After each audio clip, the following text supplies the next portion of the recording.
You're listening to WZYE 95.9 FM. You are listening to WZYE 95.9 FM, the most influential name in Caribbean radio in the tri-state area. Broadcasting from East Orange, New Jersey, the most influential name in Caribbean radio.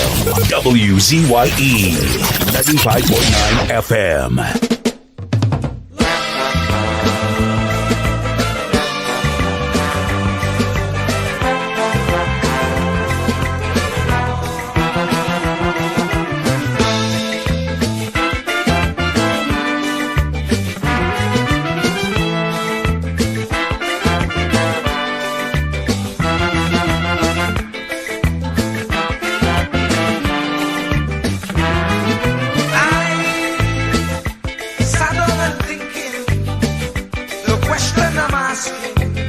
Is Pharaoh still existing? As he be born, resembling an Israelite, not being treated right, enslaved day and night. Oh, we just can't go on this way. We just can't go on this way. Please deliver us today. We just can't go on this way. We like the Israelites still in pain. We just can't.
See their way.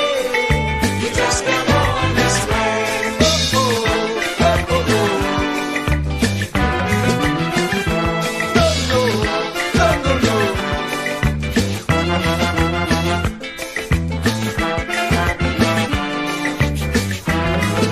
The poor have to slave night and day for next to nothing pay, so they can't see their way.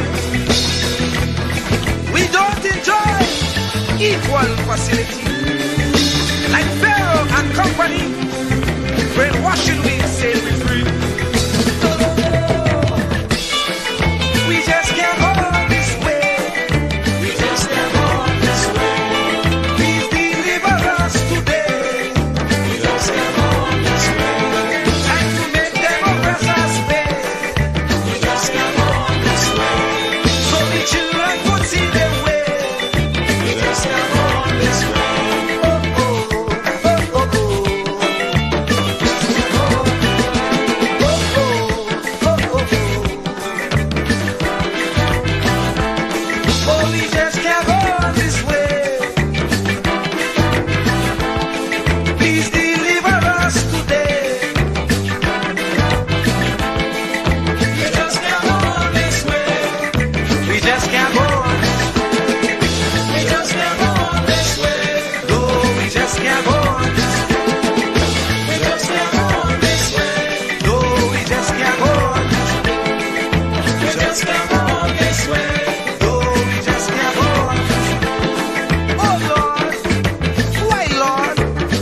Suffer like this. You said that you would take care of the poor, just like you did in Egypt. When Pharaoh had the Israelites in bondage, you delivered them. But here again, we are in the same khaki pants. We have those modern Pharaoh who oppress the poor, who represents Israel. They confuse us with so much life. Just come on this way. even thinking that we would realize.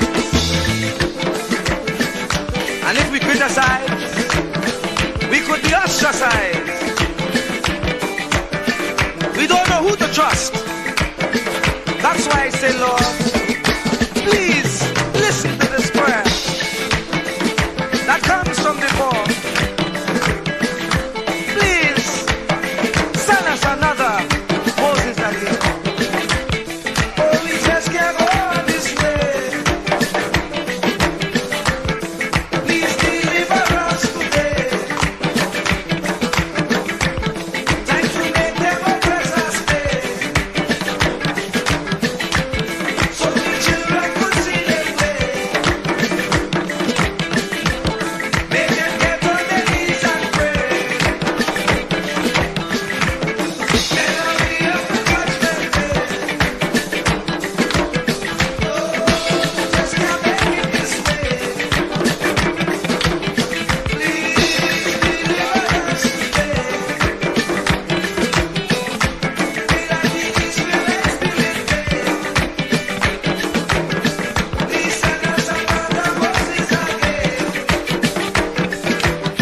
Lord, we just can't make it this way. Yes, deliver us today. Oh, we just can't go this way. No, we just can't make it this way. Please listen to what I say. Yes, hurry up with judgment day. We just can't make it this way. No, we just can't make it this way. Must we get old and gray? And the children can't see their way. Oh, we just can't make it this way. Oh, we just can't make it this way. We like the Israelites did day. Please send us another Jesus again. Oh, oh, oh, oh, oh, oh. Oh, oh, oh, oh, oh, oh. Oh,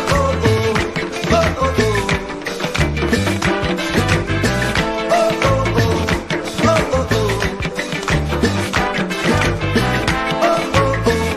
oh, oh, oh. Lord, we just can't go this way. Lord, we just can't make it this way. No, we just can't go this way. Please hurry up and judge.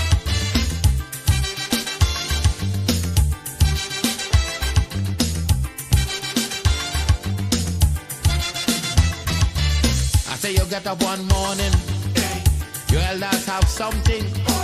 You don't know how they get it, but you want to use it. But if you ask them old people to get the things what they went through, ask them this any day, and your parents sure to say, black man have to keep on jamming, for black man to get a little something. Make up your mind, brother, that you're able to get a pulley and jam with the devil. Why? Black man have to keep on jamming, for black man to get a little something. Make up your mind, brother, that you're ready to swim offshore and hold your boat steady. Black man have to keep on jamming, for black man to get a little something. So when you hear you get a little something with that dragon, now you keep watching, because I don't tell you already. Black man don't get nothing easy.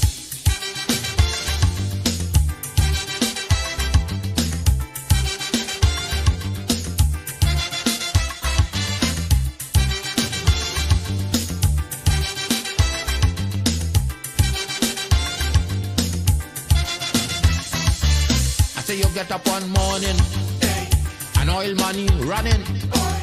How it come you don't know, so that they care how the thing go.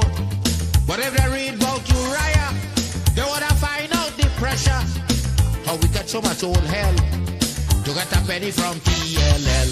Black man have to keep on jamming. For black man to get a little something, you got to take up your own cash money, pay people for your own refinery. Black man have to keep on jamming. For black man to get a little something, make up your mind to be a magician, to make money out of scrap iron. Black man have to keep on jamming. For black man to get a little something. So when you hear you get a little something, with that eagle eye you keep watching, because I don't tell you already, black man don't get nothing easy.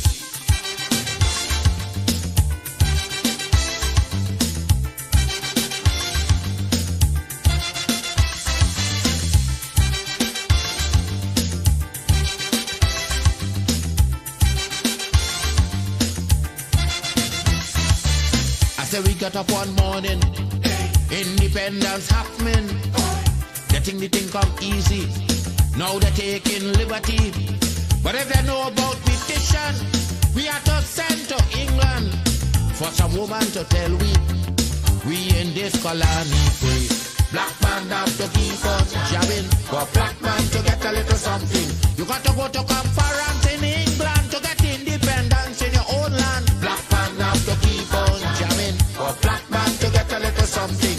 People hold you, humiliate you, turn on and sell you, and then they free you. Black man have to keep on jamming, for black man to get a little something. So when you hear you get a little something, with that dragon eye you keep watching, because I don't tell you already, black man don't get nothing easy.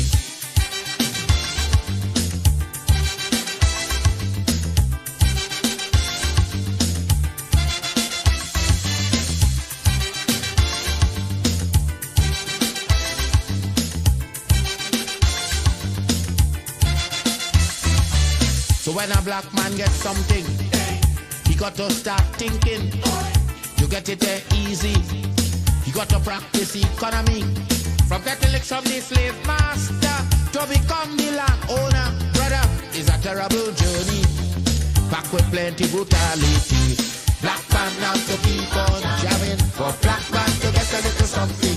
You got to rise up, you got to stand up, pick up your mind, you will always stay on top. Black man have to keep on jamming, for black man to get a little something. You got to go to conference in England to get independence in your own land. Black man have to keep on jamming, for black man to get a little something. You got to take up your own cash money, pay people for your own refinery. Black man have to keep on jamming, for black man to get a little something. Make up your mind to be a magician, to make money out of scrap iron. Black man have to keep on jamming, for black man to get a little something. You got to go to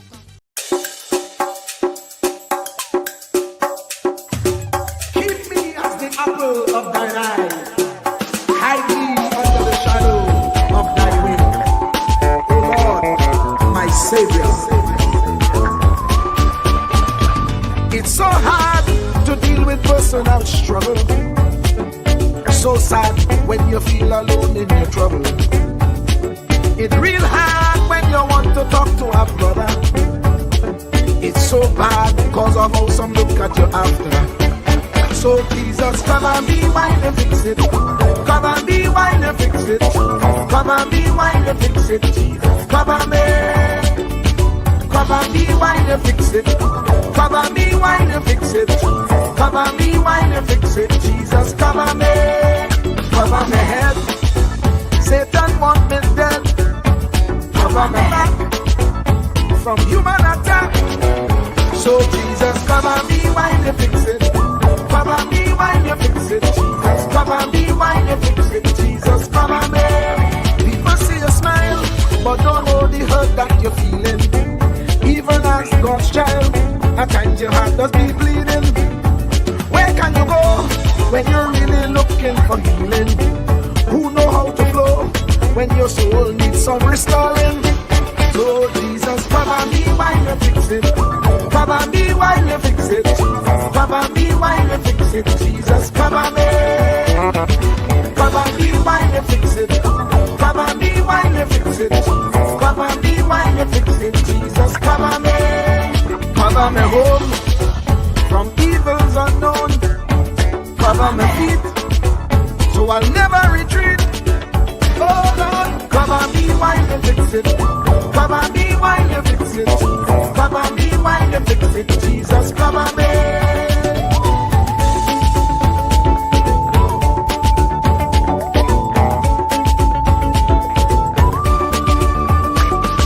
Cover me brother, cover me sister, them who under pressure. Cover, cover, cover, cover the preacher, every church worker, the young believer. Cover, cover, cover, the worship leader and intercessor, every gospel minister. Cover, cover, cover. Jesus alone is the one who have the real answer. The one on the throne is the true and loving Father. He will hold your hand and keep you from going under. He will make you stand and let you know he's a fixer. Cover me while you fix it. Cover me while you fix it. Jesus, cover me while you fix it. Jesus, cover me. Cover me while you fix it. Cover me while you fix it. Jesus, cover me while you fix it. Jesus, cover me. Cover me mind. You know the struggle sometimes. Cover me mouth, that the wrong thing wouldn't come out. Oh Lord, cover me while you fix it. Cover me while you fix it. Cover me while you fix it. Jesus, cover me. Cover the Christian in the midst of aggression with the power of your right hand. Jesus, cover, cover, cover them helpless children. Jesus, defend them. Send help from heaven. Jesus, cover, cover, cover all them radio stations that blessing the nation. Grant divine protection. Jesus, cover, cover, cover, cover me, cover me, cover me. Truer words were never spoken. The less you associate with some people, the more your life will improve. Anytime you tolerate mediocrity in others, it increases your mediocrity. An important attribute in successful people is their impatience with negative thinking and negative acting people. As you grow, your associates will change. Some of your friends will not want you to go on. They will want you to stay where they are. Friends that don't help you climb will want you to crawl. Your friends will stretch your vision or choke your dream. Those that don't increase you will eventually decrease you. Consider this.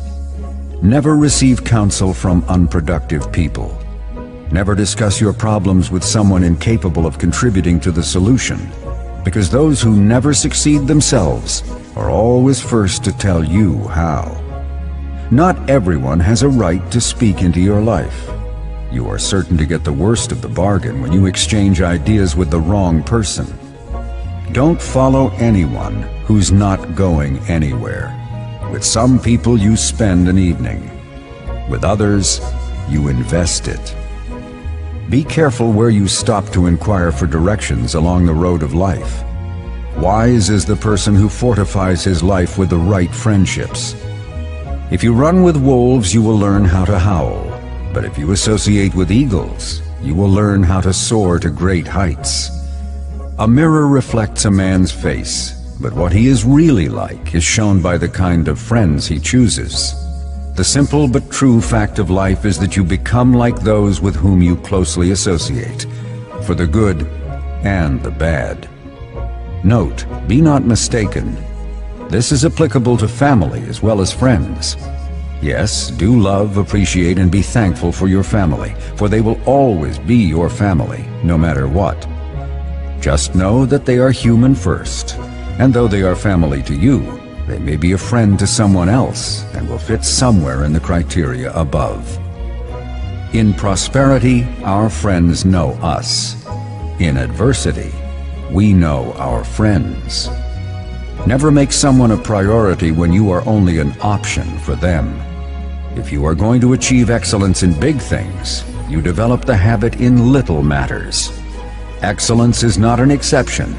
It is a prevailing attitude.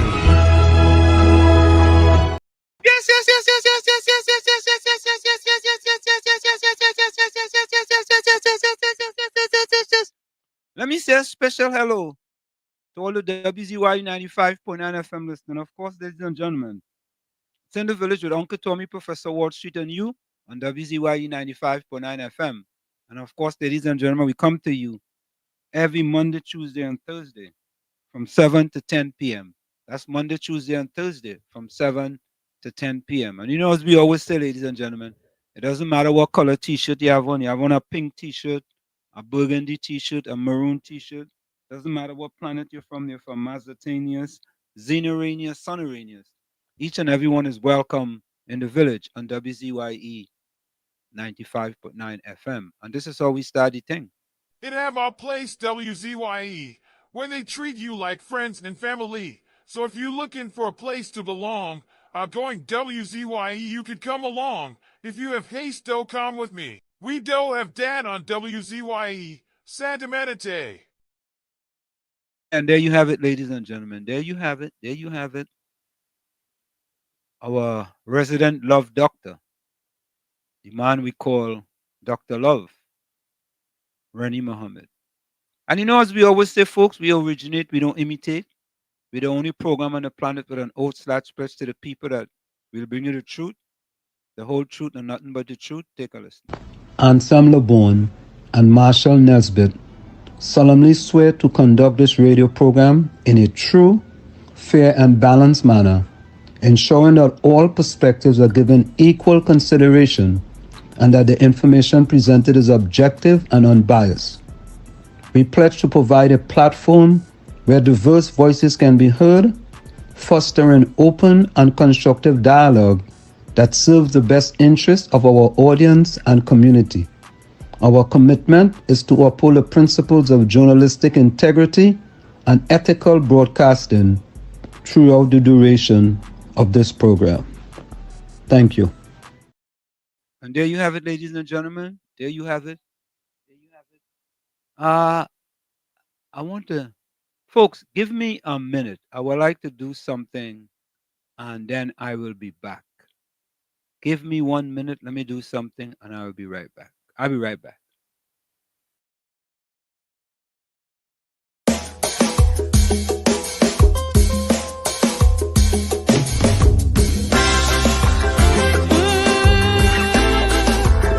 We gotta save it.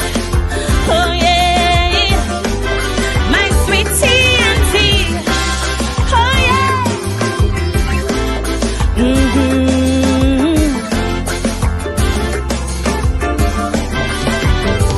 We used to sing sweet, sweet Trinidad.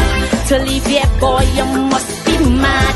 This is the land of milk and honey, rum and coke and easy money. While those verses we were singing, alarm bells kept on ringing. Pundits on each pulpit saying, "Oh, heart and our soul decaying." Suddenly we wake up to a living nightmare, not bliss. While editorials ask, how did we ever come to this? But so long we hear it, you got to stand up and be counted. But daily we're intimidated. Every day our next witness silence while we recoil from the violence. We are back with you. We are back with you. We are back. Let me bring in my co-host, the man himself, the one and only Uncle Tommy. Tommy, welcome. It's a pleasure being here with you this evening. And how are you, my good sir? I can't complain, Tommy. Today is always Tommy. Today was a day I just stayed home and corrected papers. I fully and totally understand it because today was a vicious day. I went out there, I had to go to therapy, and it was vicious. Out there, the winds were biting, they were howling, the temperatures were challenging. It was one of those days. So you didn't miss too much by staying in. Yeah, I know what it was like outside. I think the first time I went outside was about maybe half an hour ago to put out the garbage pail. That's the first time I went outside for the day. Yeah, I've been outside at all. You didn't miss too much by being inside. Yeah, yeah, yeah. I can't complain. Every once in a while, to be inside, it's relax and just doing schoolwork, Tommy. Only schoolwork, schoolwork, schoolwork, schoolwork. That's it. Yeah, well, it's winding down because it's December month. Hmm. Okay. Um, Let me go to the chat quickly here. Mr. Intellectual, good evening. Prawn Uncle T and all villagers. I hope everyone had a blessed and productive day.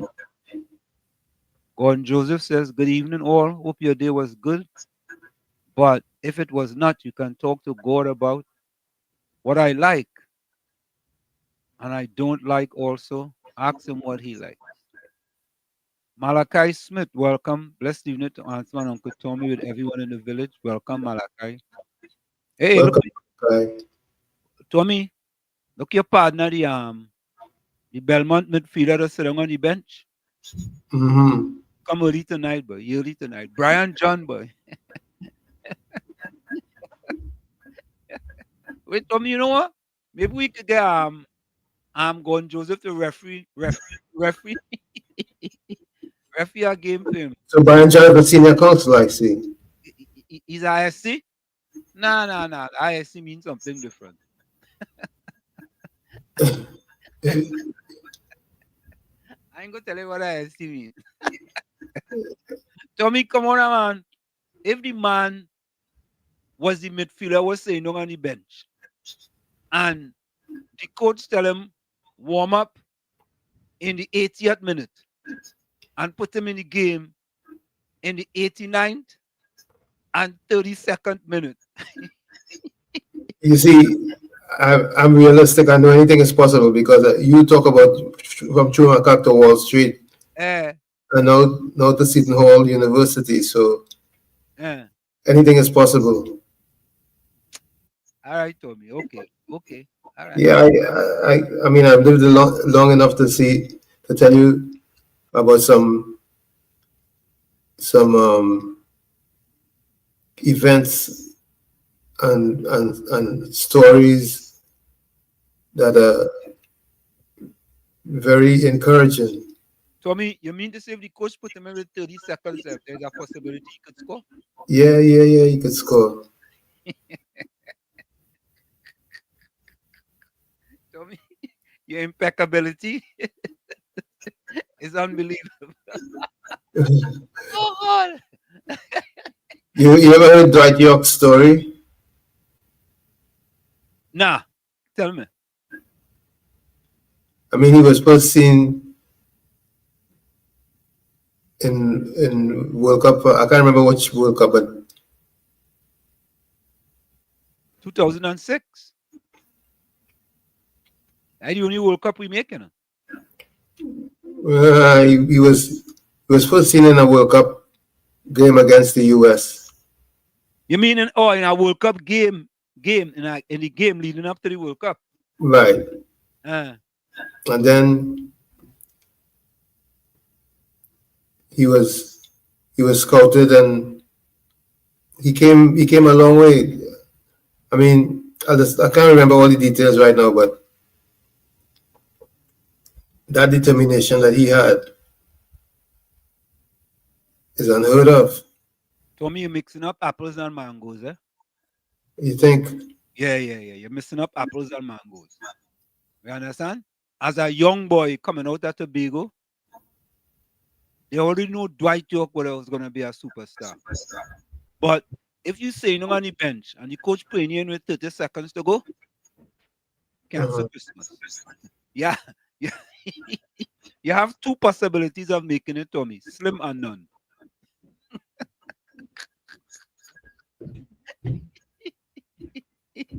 two possibilities. Slim and none. I'm trying to bat for Brian John here, but you're throwing him under the bus. Trying to bat for him. Man. You know what? West Indies losing again, you know.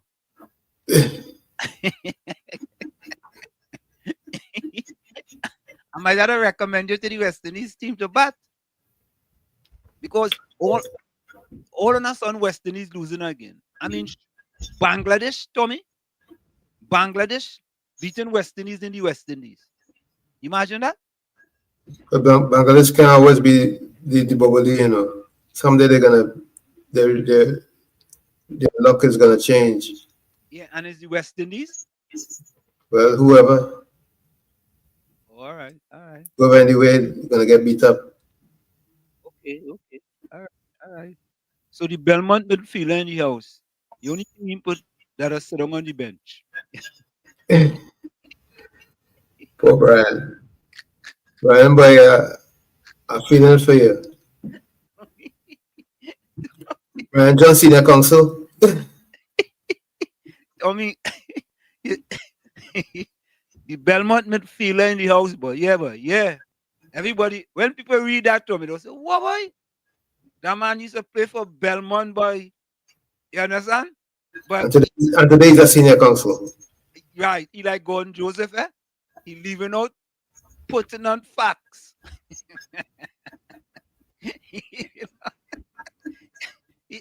But you know, Tommy, that's par for the PNM. All right. Talking about that, I see the people want my good friend to represent them. In Mova? Lavatis. Yeah. But you know, Mova if not call a good one day, you know. I hear they want to bring back Donna Cox, boy. Mm. Yeah, they want to bring back Donna Cox. Are you surprised? Nah, I ain't surprised. I ain't surprised. Brian John, the Belmont midfielder that's sitting on the bench says marvelous, splendiferous, wisicious. Oh God, he make up a one day, boy. That's good, man. You're learning, boy. You're learning. Even though you're sitting on the bench, you're learning. Volsang, welcome. Good evening, all. Malachi says, Uncle Handsome. People and Kingsley. Yeah. Touch their head, shaking them. I don't understand that, huh? I don't understand both of them touch their head, shaking their two tongues. Okay. What I mean? I don't know what I mean.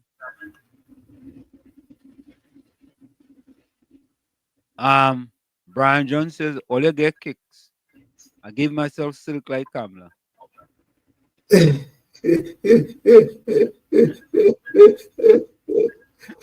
got the cotton. SCC. That ain't seem like silk to me. That seem like polyester. That ain't not silk. That ain't polyester. But Tommy, I want to ask a question. You know, we just always talk about food here, right? Yes. Right? Did doubles originate in Trinidad and Tobago? As far as I know, I thought my thought was that was a fact that it came about in Trinidad and Tobago, but maybe not. Someone can call and let us know if somewhere else. Yeah. We try to find out. You know, I mean, as we just talk about food here and thing, I ain't see Bijram tonight, so I know what is on the menu. You know what I mean? So, where did doubles originate? So that someone who knows more about it would probably call and inform us. But my thoughts, I thought it was a Trinidad thing.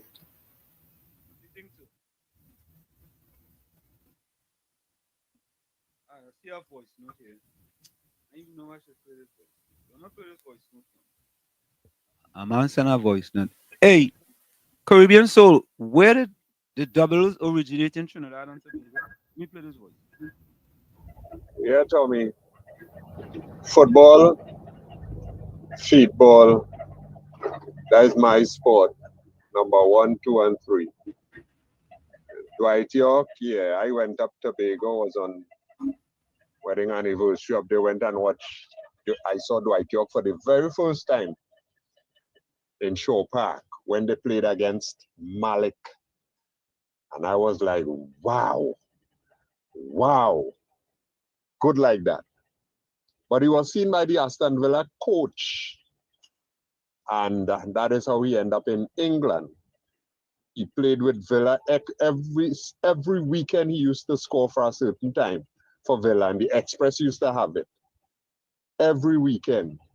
And of course, one of the biggest sides in England that time, Manchester United. They saw him, they like him, and they have money like that. They say, we want him. And of course, Villa sold him. The rest is history. Very few players did the treble. I don't think any other Caribbean player did the treble. Win the FA, win the English Premiership, win the, I don't think it was Premiership at the time, win the European Championship. Yeah, and he played a very, very important part in that. Yeah. And to my Chumakian friend, let me tell you this, there are many professional football teams that have the structure of all the players who start, they have a certain incentive to get. All the players who make the bench, there are something special to get. And all the players who end the game on the field, because there are players who make the bench and never go on the field. There are players who make the bench and end up going on the field, even if it's for 1 minute. And it are players who look forward to just getting on the bench, just making the bench. So trying to put down the midfielder because he make the bench, you're shooting yourself in the foot. You're telling people you really don't know about football. Right? Tell them call Gordon. Oh gosh. You see what I call a fella Gordon Joseph? The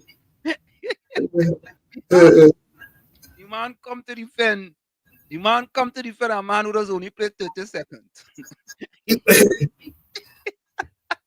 But but according to if he just sits on the bench, he there's an incentive. A guy inside who just sit on the bench. Yeah. Tommy, let me be for real. You playing soccer, Tommy. You want to sit on the bench? At all. Watch now. I sit on the bench. Me want to sit on no bench. You matter. Yeah, but it's not what you want. Is what the coach thinks you're capable of. No, you have to make that difference. You have to make that change. True. You have to change the coach mind. True. Yeah. Look here. True, because when you think about York, there were those who were in doubt about him, and he made all of them eat their words. Correct. Tommy, you know it's funny. Let me give you my story. So we today is Throwback Thursday. We're giving stories now. If you have a story, you could call and tell your story. Let me give you my story. When I came to this country in 1977, July 4th, 1977, and I tell you a story.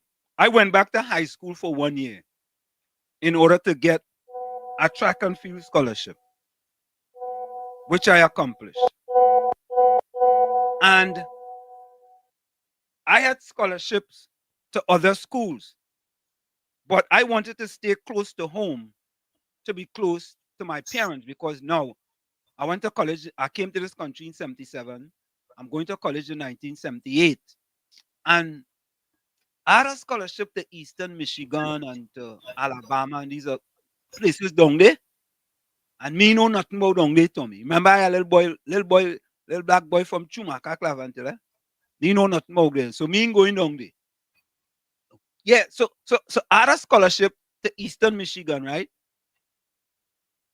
So I asked the person, one of my teammates, they say, where that? I asked them where that is. They say, where that is. I said, I don't know where it is.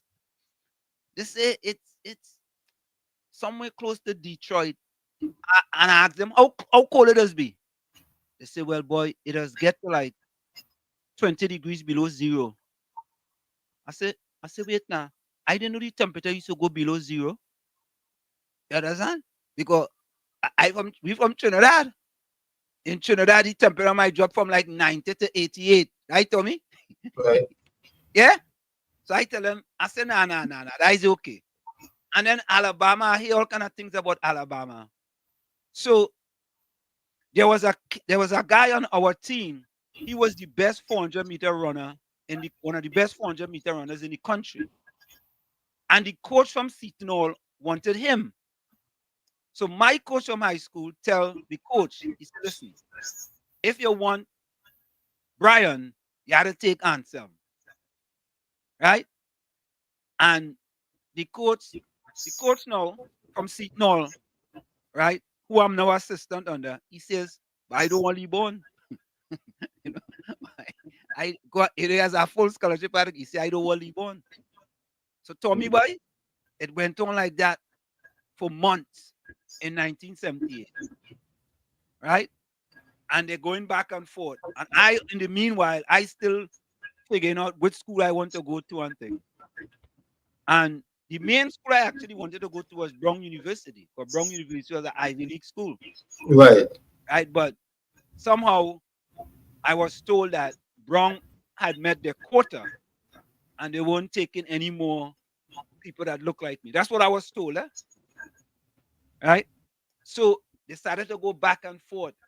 And Coach Moon, who's still at Seton Hall, he was like, I don't want to be born. I don't want to be born. You know? So finally, he decided he go buy the bullet and take me to come along with Brian. Because Brian, both of us attended Boys and Girls High School. Right? So now, all of us at Seton Hall and first year and thing. And the goal of the coach at Seton Hall was, after 1 year, he was going to get rid of me. Because remember, you don't really want me, right? Yep. But I had other things in mind. Yeah. And you worked to make his goal null and void. Yes. Hold on.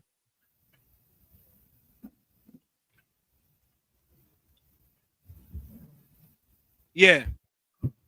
So his goal for me was for me to just be there for 1 year and then he get rid of me.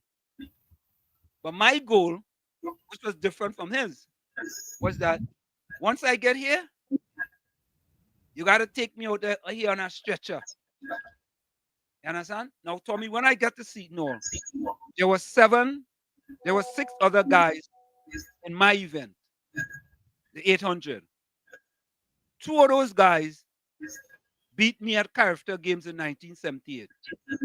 One came first, one came second, I came third. Right? Gold and silver, 2 Jamaicans, and this little Trini boy come third. Right? Tommy, by my junior year, I was made captain of the track team. Right? Now, listen, from not being wanted to being captain, I was made captain of the track team. And those 6 guys who were in front of me, I was then in front of them after 1 year. So it just goes to show you that. And I mean, I know my partner, the bench sitter for Belmont. I know he's sitting on the bench for a few years in Belmont. I don't know if you ever get off the bench. Yeah, I think he get off the bench once or twice, Tommy.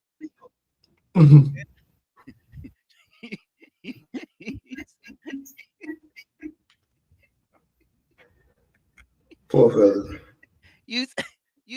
But Tommy, when I went to Tranquil, I mean, Tranquil had some real good players, Tom Phillip and them fellas. Remember Tom Phillip? I remember the name. I don't know him. Remember that's after my time. I was out of Trinidad. Yeah. Tranquil had some real top-notch fellas. And I know I couldn't really I couldn't play with them fellas on them.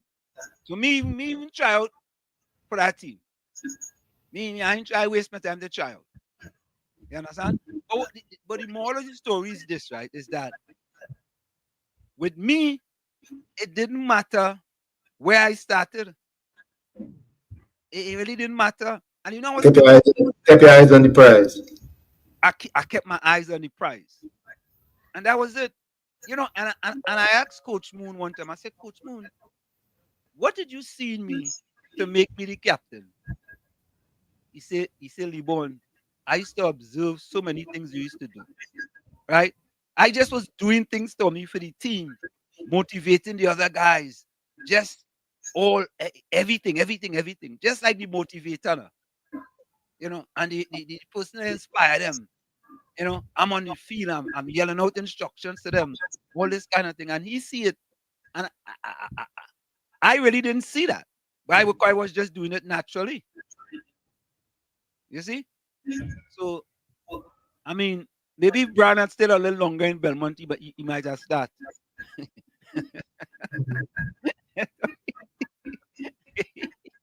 All right, let's go back to the chat. Caribbean Soul, welcome. Caribbean Soul says doubles originated in Trinidad. Is that Right. a Muslim Indian family started it? All right, let me see. Just Georgia, welcome. Caribbean Soul, the story behind it, doubles were released singles. And a boy, someone asked for 2 barra. And that's how doubles came about. Okay. I remember there used to be one in the beginning. There used to be one barra with China. Used to buy a barra and China. It used to be one? Yeah. Doubles is when they start making it 2. Oh.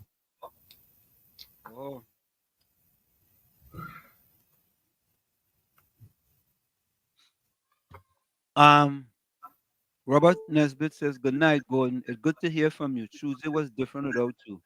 Patty tried, but she had a hard time. Okay.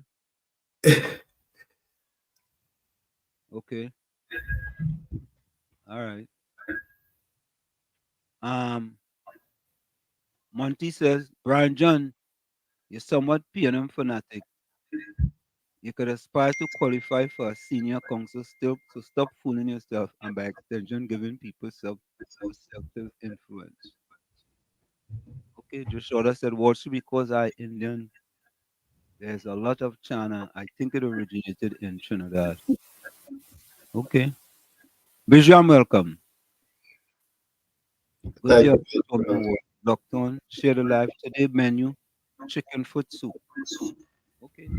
Tommy, I hear they're selling chicken toenails now, something like that.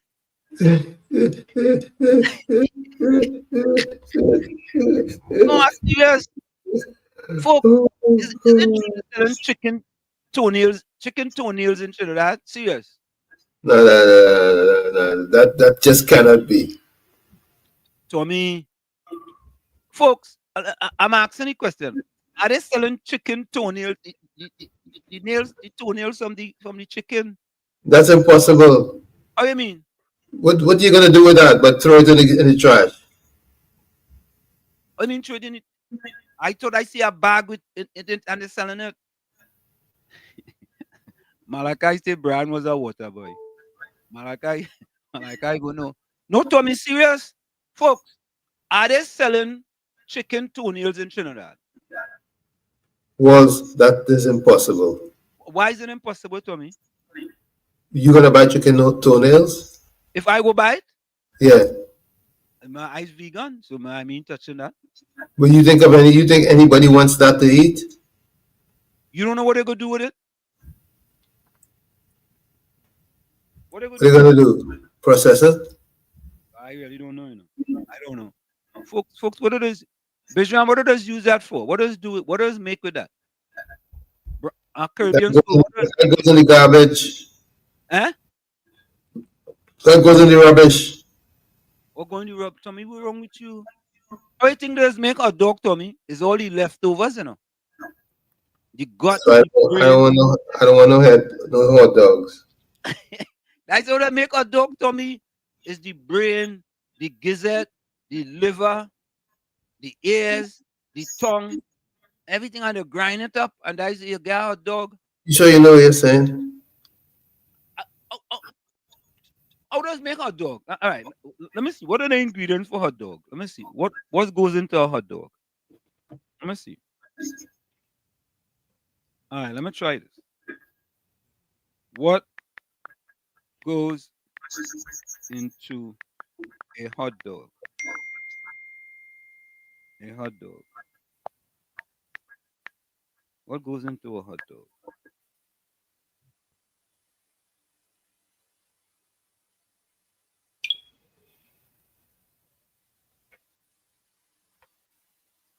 What goes into a hot dog? What the What hell? is it? Hold on, All right, let me try something else. Hold on, so nothing you want to work. What meat are used to make hot dogs?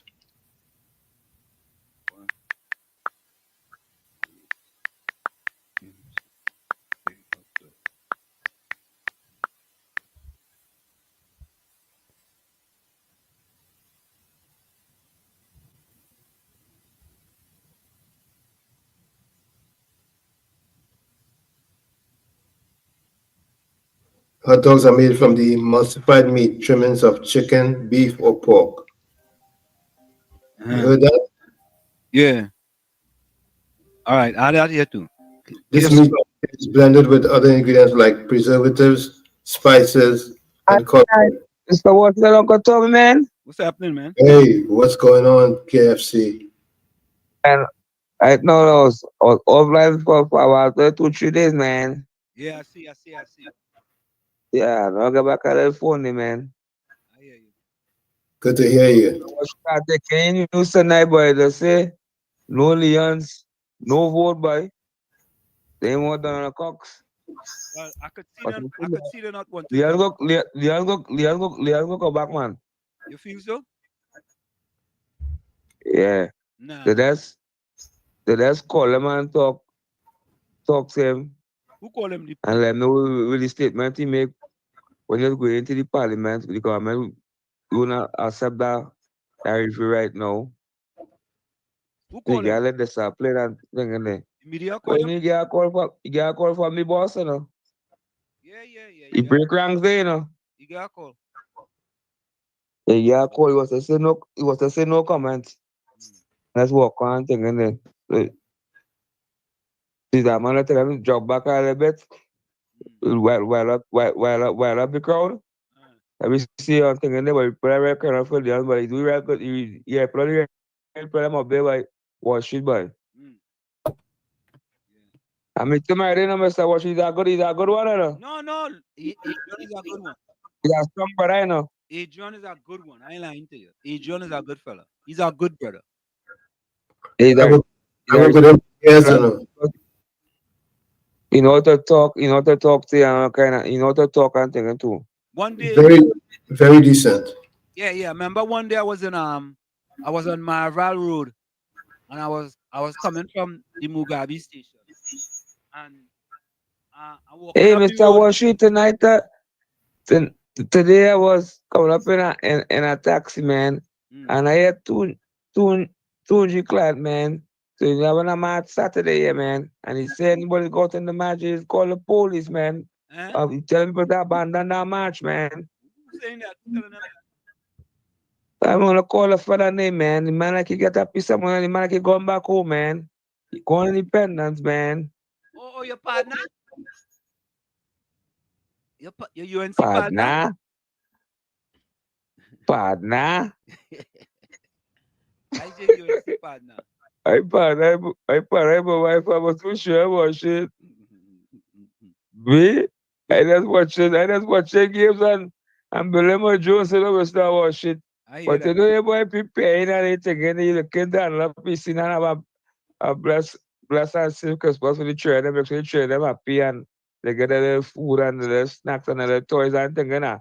Along the children, good. I good, you know. All the time. All the time. All the time. But I look to listening. Love and respect. Yeah, KFC. Yeah. Yeah. Yeah, Tommy, hold on. Let me get back to that one.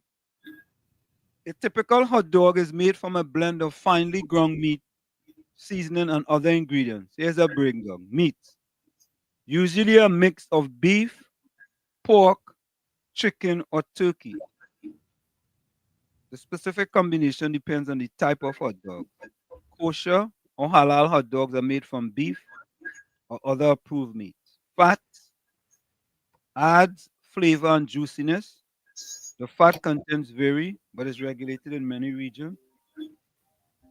Let me take this call here. Mr. Carnage, welcome. Mr. Carnage, inside. Can I talk to me on Professor Wall Street? Yeah, man. Good evening. You hear me? Yeah, loud and clear. Good evening. Yeah, I just want to sum up what I heard on the Mugabe station today and looking forward to Saturday, God willing. Right. In the gathering or the protest or whatever it is. I call it this evening on one of the program saying this looking political. Yes, it is political. Because in 2015, 2010, it was political for the UNC.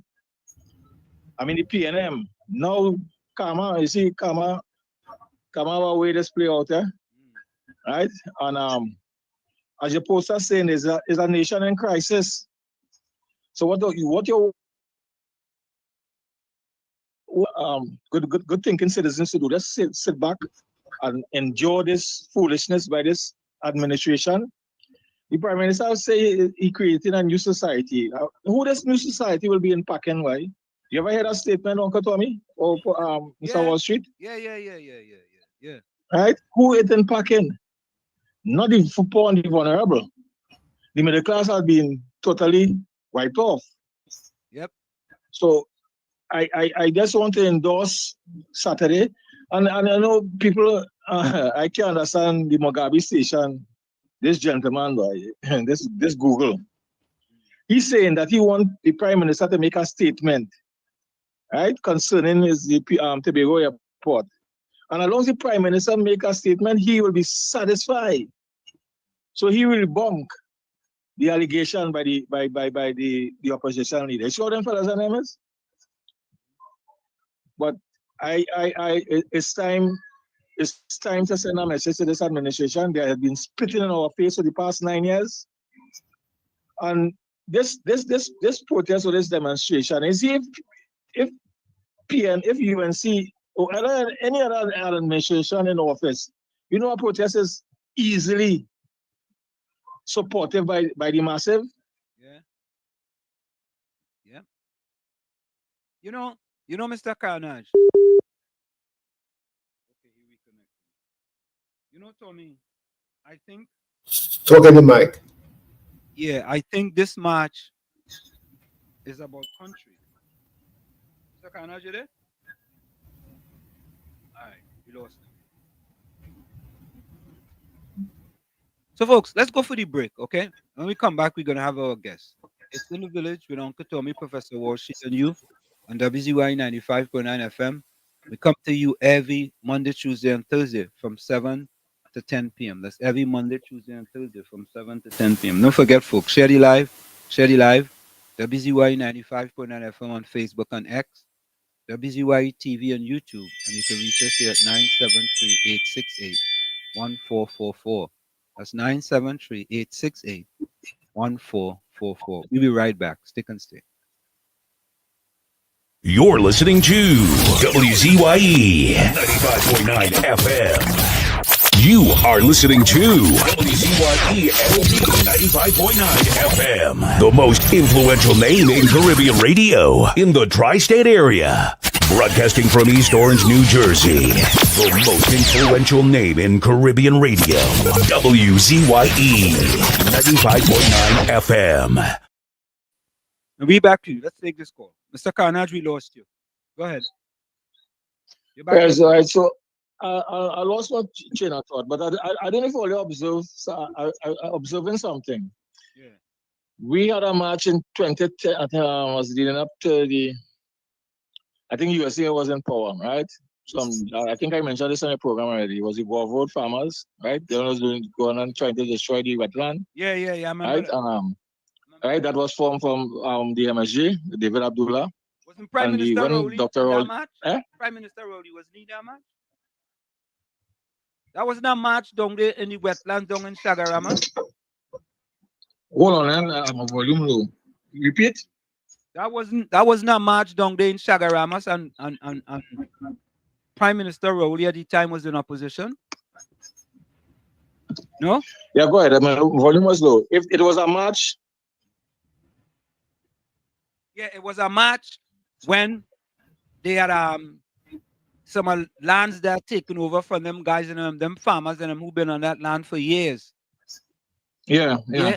And I thought Prime Minister Rowley was part of some march down there with them fellas and them.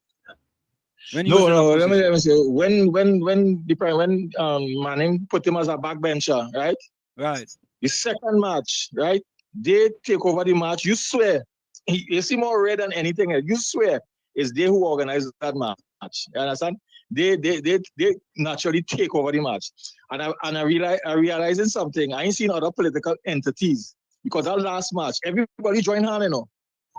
Everybody joined hand was Mr. Warner, Ms. Griffith's wife, all the political parties joined hand in that match, and I'm not seeing political parties now endorsing these activities on Saturday. You know, I may be sound corrected, but I'm not seeing it. So it's alleged. Are they agents of the PNM? Are they agents of the PNM? Where the Philip? Where the Gary? Why they not? Philip talking about what Kamala said about small party. He jumped on the media. I didn't hear no endorsement about this common activities on Saturday.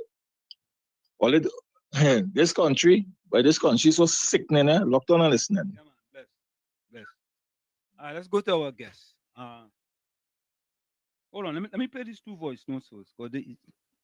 Rock, give me 1 minute. We'll be right back. Let me play these two voice notes because by the time we get to them, it's going to be kind of. You have to understand that in a football club, you usually have a squad. Some squad is 20 something. All right, 20 something. And out of that 20 something, you cannot start a game with more than 11. So you have more than half of the squad who not only start in 11. And then from the subs, at maximum, not no friendly are talking about, a real competitive game. At maximum, you could only change 5. And now they have some clause that the goalkeeper don't have to be a part of it, I think, or concoction. All right? So check it out. See how much players ain't making that bench at all. And as I say, it have incentive involved. So it's according to how you train and how you play and the tactical approach of the coach or the technical staff that determines what part of the whole program you'll be. On the starting 11, on the bench, yes, going on as a sub, and so on. Right? But I know these things wouldn't be easy for you to understand. That is okay. That's why I say, ask me. I am the referee. You're not even a spectator. You just a mutz. I'm a slinger hater. You see? That's why they say if you think education is expensive, try ignorance. You know, the fella don't know Tommy. I've said this over and over. I'm a referee. Well, I used to be a referee. I referee big games. Well, big time games here in New Jersey. No big. But I referee games, state cup games, all kind of thing. And you had to be certified. What are you talking about? I mean, he's just a little referee. You know, he just go on referee games with Lavanti playing Arima. You understand? And they playing little small goal and he beat them. And he go on referee. I ain't able. Bring in the guests. Let's go on with the program. Tell me, the man going on a beat of a referee small goal game. Tell me how to get certified to referee them games. I'm gonna play this last voice, don't you? I'm gonna play this last voice before we. It's true. Oh Long God. time now. Every Saturday, mom used to make chicken foot soup, tripe soup, or tripe soup for us. But the toenail they're talking about is they don't cut off the toenail unless you ask them to when you buy your chicken foot. So the nail is on the foot. So some people ain't see nothing to cook the nail with the foot when they're making chicken foot sauce or making chicken foot.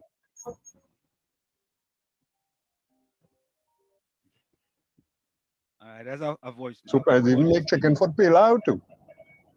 Chin begonians. We just cook anything with anything, you know. Imagine people hunting squirrel to eat by squirrel, but what squirrel could have in it, boy? We used to go and hunt birds, shoot birds with sling and shot. Where you could get in a dove or a little blue jean. You know, just the intrigue in it. Yeah. I mean, when I'm hungry, I mean, where you go getting a squirrel? So I mean, if you hungry, where you go getting a squirrel? Not meat? Oh gosh. I mean, if you hungry and you catch a squirrel, where you go getting it? Where you go get? But I think in Africa they eating rat. Boy, how you mean? Is anything they eating? Oh God. Nah, folks, we had to bring in our guests. Rock, welcome. Thank you for having me, Mr. LeBoy. Thank you, Tommy. How are you guys doing? Good, thank you for yourself. I am hanging in, trying to keep as usual. I'm going down to Trinidad on Saturday. I'll be there until the 27th. First time I'll be spending Christmas in Trinidad in 52 years. Whoa. Congratulations. Yeah, I mean, I from 94 to now, I've been going home. I've been going to Trinidad back and forth. From 94 to now, I've been going to Trinidad back and forth 2-3 times a year, So that's a regular thing for me. But I haven't been back now for Christmas. Yeah. Since 72? That was the last Christmas I spent home, 72. Wow. Yeah. So we have with us tonight, folks, a friend of mine's, Mr. Rock Herman Hackshaw, boy. Yeah? And Rock is considered to be one of his many. Hey, Rock, where you going? Hello? I think Rock got a call from the PNM, boy. Rock, you there? Speak if you can hear us. Yeah, boy. Me Rock going just so, boy. Just so, boy. Before I could say anything, Rock disappear. All right, we go wait until he come back. We go let him fix up the thing. Oh, here we go. Yeah, I can hear you now. You disappeared for a little bit, boy. Oh, okay. Now listen, I'm on my phone and 2 calls coming. So, yeah. You need to get on stop. No, you had to put on do not disturb. Let me tell him. I'll tell him. Yeah, because if he's on his phone anytime somebody calls, it'll cut him off. Yeah. And the Snow welcome. Nadira welcome. So folks, we have with us tonight political Rock. What you have to do, you have to put your phone on do not disturb.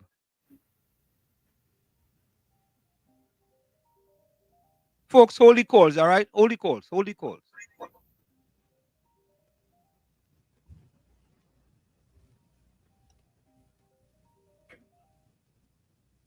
All right. So folks, let's try and fix this, all right? Once we fix that, we'll be back. Yeah, Mr. Carnage. So, you can not show the proper. Hello? William. Hello? I think he dialed up by mistake. Yeah, so okay, hold on.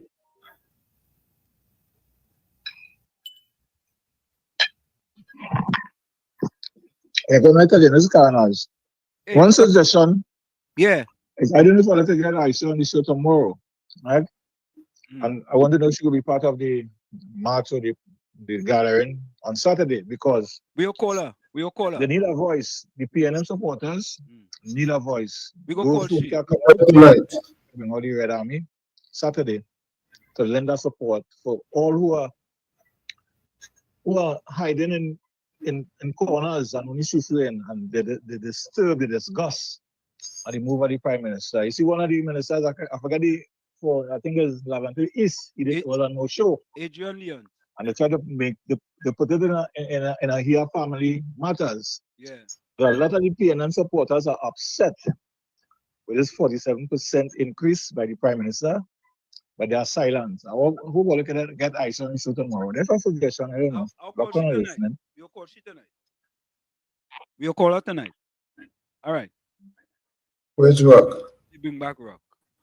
Rock. You have to put your phone on silent. Put my phone on silent. You have to put your phone on do not disturb. Yeah, might have to swipe down. Depends on what type of phone you have. iPhone. Okay. If you swipe down on the iPhone from the top, when you swipe down, you're gonna see something that says focus. If you swipe down from the top, you're gonna see focus. If you click on that, then that will put your phone on do not disturb. So any phone call comes in, it wouldn't disturb you while you're on the program. So okay, is there a way I could go on and do it on the computer? No, but if you're on your phone, you can't. Yeah, what I'm saying is, can I switch from the phone to the computer and get on, or can you send me a link or something on the? No, the same link that I sent you is the same link to get on your computer. Okay, give me a few minutes, guys. Let me try to get on the computer because I don't want calls coming in all the time. Because I sent out to a lot of people to listening. You know, and I'm getting all these calls coming in. So let me try it on the computer, and then I'll try to get back in and whatnot. Right. So you guys go ahead for 5-10 minutes, and then I'll okay. Thank you very much, and I apologize for this. No problem. Yeah. All right. So okay, so we go fix that. So Tommy,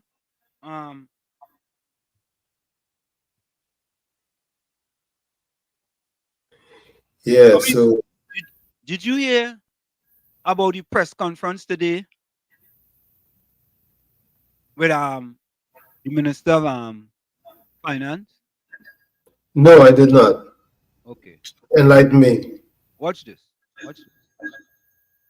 You know, boy, them fellas and them cut from a different cloth, you know. Of course. But we ain't hear nothing if he going back up, you know. We ain't hear nothing about that yet, you know, Tommy. If the Minister of Finance going back up. So we don't know. We don't know what's the story. But the people of Mova say they won back Adrian Leon. Yep. That I saw in the papers today.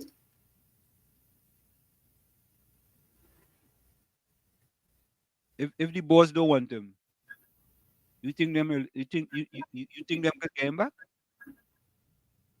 Huh? If the leader don't want him, you think them could bring him back, Tommy? Be honest. Not. They could cry blood. Yeah. They haven't shown no testicular fortitude in order for he to feel threatened by any one of them. Yeah, but I like his posture though. Whose posture? Leon says. I've known Leon for a long time. Like I said, I worked with him. He was part of the project management team for the HTC. Take a listen to this. Minister, you're taking home a $5,000 increase while most of the working class claim to be struggling. Parents like myself, ducking lessons, teacher, are struggling to go to the grocery to put food on the table. From a personal perspective, how does it feel when people are clamoring on your door as finance minister? I believe, and this is how I just answered Kijan, the Prime Minister had a press conference last week and dealt with that matter. I have nothing to add. And that's where we end. The meeting before it. Ladies and gentlemen, ladies and gentlemen. Let me play that again. Minister, you're taking home a $5,000 increase while most of the working class claim to be struggling. Parents like myself, ducking lessons, teacher, are struggling to go to the grocery to put food on the table. From a personal perspective, how does it feel when people are clamoring on your door as finance minister?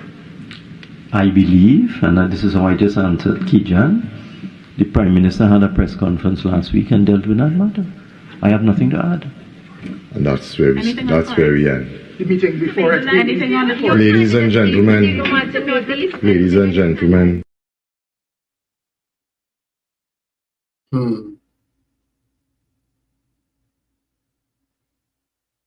Well. We have heard it all. What say ye? That's why I said to me, all of them have to go. All of them. All of them. All of them. All of them. All of them. Yeah, good night, Mr. Hanson. Good night, Mr. Tommy. Good night to all the callers, all the texters, everybody on the live. Mr. Hanson, play that video again. Watch the man in front of she. Oh, that man get vexed. She asked that question. You know who that is, right? What's that man? What? Yeah, who's that? What she feels? Play it back That's the again. pastor with the internet search engine name, no? Yeah. Let me play that again. All right. The minister get vexed now, but he get vexed. What's that man face? Look on listening. I mean, say nothing, eh? I didn't say anything. Minister, you're taking home a $5,000 increase while most of the working class claim to be struggling. Parents like myself, ducking lessons, teacher, are struggling to go to the grocery to put food on the table.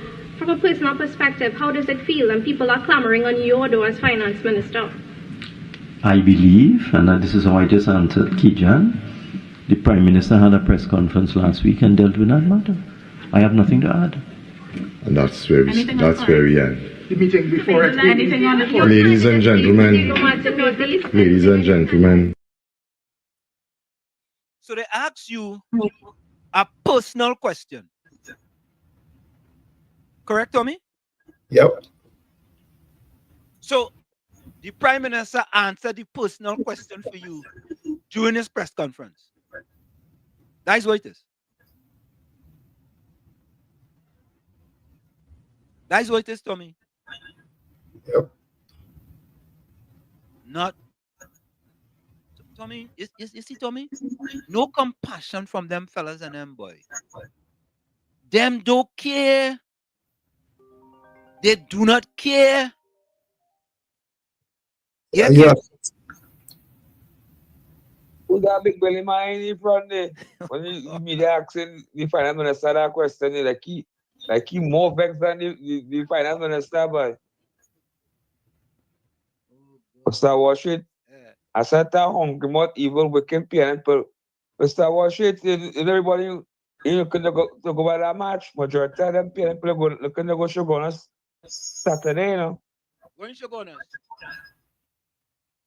The Pope governor, everybody, like Kaiser Jackson, you know, she go over with TV, stove, fridge, and all kind of thing. But you had to be a member. And all kind of thing. Don't you have to be a member? You had to be a member. She ain't giving away to ordinary people. People joining and they must remember. I'm gonna call Cozelle Jackson. See if she go pick up the phone. I'm gonna call she. Yeah, call she. Yeah, let me get her right now. Yeah. What she call she? I'm gonna call. I'm gonna call she. Let me see if she go pick up the phone, Tommy. Them people on them, Tommy, they're not picking up the phone these days, you know, Tommy. But you see that fella? Gazelle. Here we go. Let me see voice call. She phone just calling. It's in ringing. I ringing now.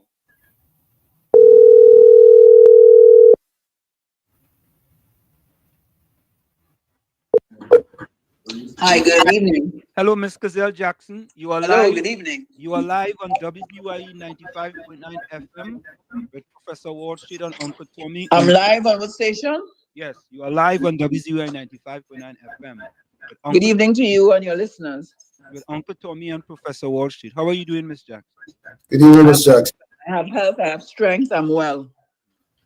Well, Miss Jackson, we was just speaking to someone and they were telling us about an initiative that you have coming up this weekend.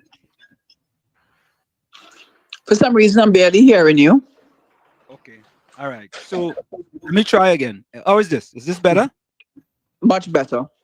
So someone just informed us that you were having an activity this weekend. Yes, I am. Can you tell us about that? No problem. Well, you know the situation in Trinidad where most poor people are forgotten by the government. It is Christmas season. Black Friday sale went and people who had no money couldn't purchase anything. So All People's Party, you're custom interviewing me. I'm a custom on your radio station. And I know you're the listeners from Brooklyn, from New York, from Manhattan. All of them are locked into your station. So what we are doing this weekend, we have appliances giveaway for some of our members. Oh, but so some people are asking the question, right, Ms. Jackson? Sure. Why is it just for the members and not just for the poor, disadvantaged people? For years, I've given to poor, disadvantaged people. So the question that they are begging to ask is one that I will answer very openly. I open a party, and I think all poor, disadvantaged persons should be supporting this party. It is 18 years as a philanthropist in this country, given without registration, without membership, given to disadvantaged communities, giving up myself and resources. So now the champion of the poor, the queen of the poor is here. Every poor person should be a member of this party. So why not? Because it's coming out of my pocket. This is not the government's treasury. So you all don't dictate where it goes. Membership first, and whatever we have remaining, we can probably give to others, which is nothing more this time. So how does someone become a member? Is there a cost to become a member? There is a cost to become a member. Membership is $100. With the present PNM government, lifetime membership is $5,000. The best I could do for you, membership lifetime is $100 TT. What you want better than that, sir? But Miss Jackson, poor, disadvantaged people from Lavantil and Environs and Mover, they could barely scrape up $100. Really? Let me guide you. You can be a member or you can be a supporter. So not every supporter of any party is also a member of that party. Do you understand that? Yeah, I understand that. Good. But any other questions? Yeah, but Ms. Jackson, I kind of feel that. If this is something for the poor, especially the poor black people, poor black disadvantaged people, right? I mean, if I'm a CPEP worker and I'm making $900 a fortnight, right? And I have to take out $100 to join in order for me to get something in return. You know, but stick a pin in it. You're not joining to get something in return. This is where the whole psyche of the black man must change. The whole psyche of the black woman must change. You're joining not to get something, you're joining to do something. Let's change the narrative now. And the doing something is the changing of the policies of this country, changing of the governance of this country. Because you see, we have a psyche that is crippling. Black people's psyche always wants something and give nothing. We can give. You don't have to be rich to give, you know. You can give of your time, give of your energy, give of your wisdom. You can give to others. And I want to inculcate a spirit of giving back. So it's not just the leader alone doing it, but collectively we all can give back something. So Ms. Jackson, let me talk about something a little quickly here before you go. I'm barely hearing you. You're dropping again. Speak All up. right. Here we go. Here we go. Here the question, right? Let's move forward and say that you have a political party. I'm thinking that you're gonna be taking part in the next general election. Are you gonna be part of a coalition, or is your party the All People's Party going it alone? I am part of no coalition. I tell you, none. If that is the case, then it's better country to be a humanitarian, because they have all failed miserably. The PNM and the UNC, they have failed us miserably. I was asked, they came and they made offers for money, to give money for me to join these parties. And I said blatantly, no. So you think in 2025, you can be the upset party and the people will support the All People's Party? I don't think so. Let's wait for 2025. The will of God and the will of people will be. Say that again. Say that again, please. I say I'm not thinking. The will of God and the will of the people will be.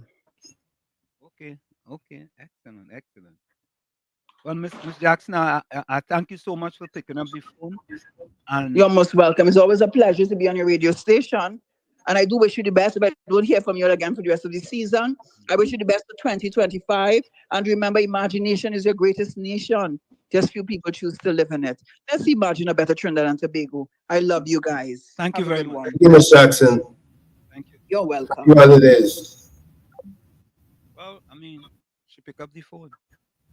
So let me bring back in Rock here. Rock. Yeah, thank you. You guys can hear me now?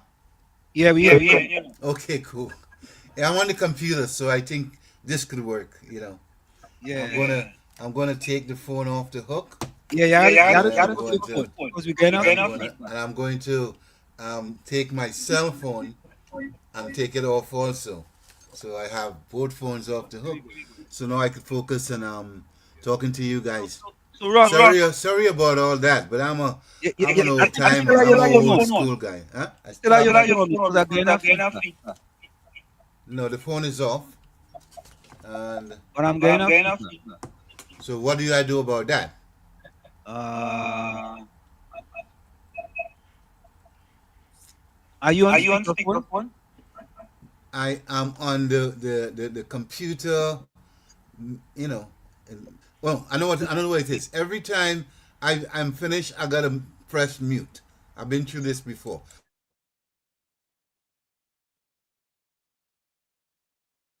Oh, but if right, so when you're on mute, but if you every time you talk, there's a feedback though.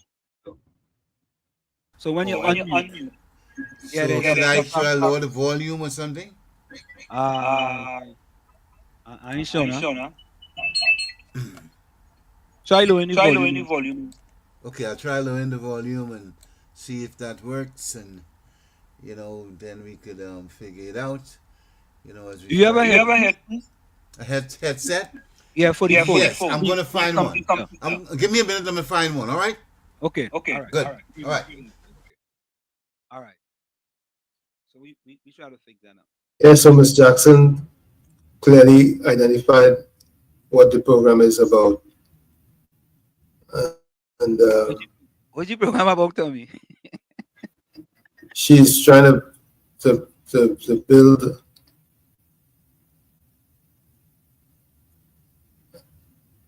to get to register people, or should I say encourage people to join a organization. Tommy, you're tiptoeing wrong All People's Party now, boy. Yeah. I'm tiptoeing. You put on your tiptoe boots, Tommy. Tommy, come on, now, man. Be honest, now, man. You telling me I have to be a member in order for to get a something? $100? Nah, that can't be, Tommy.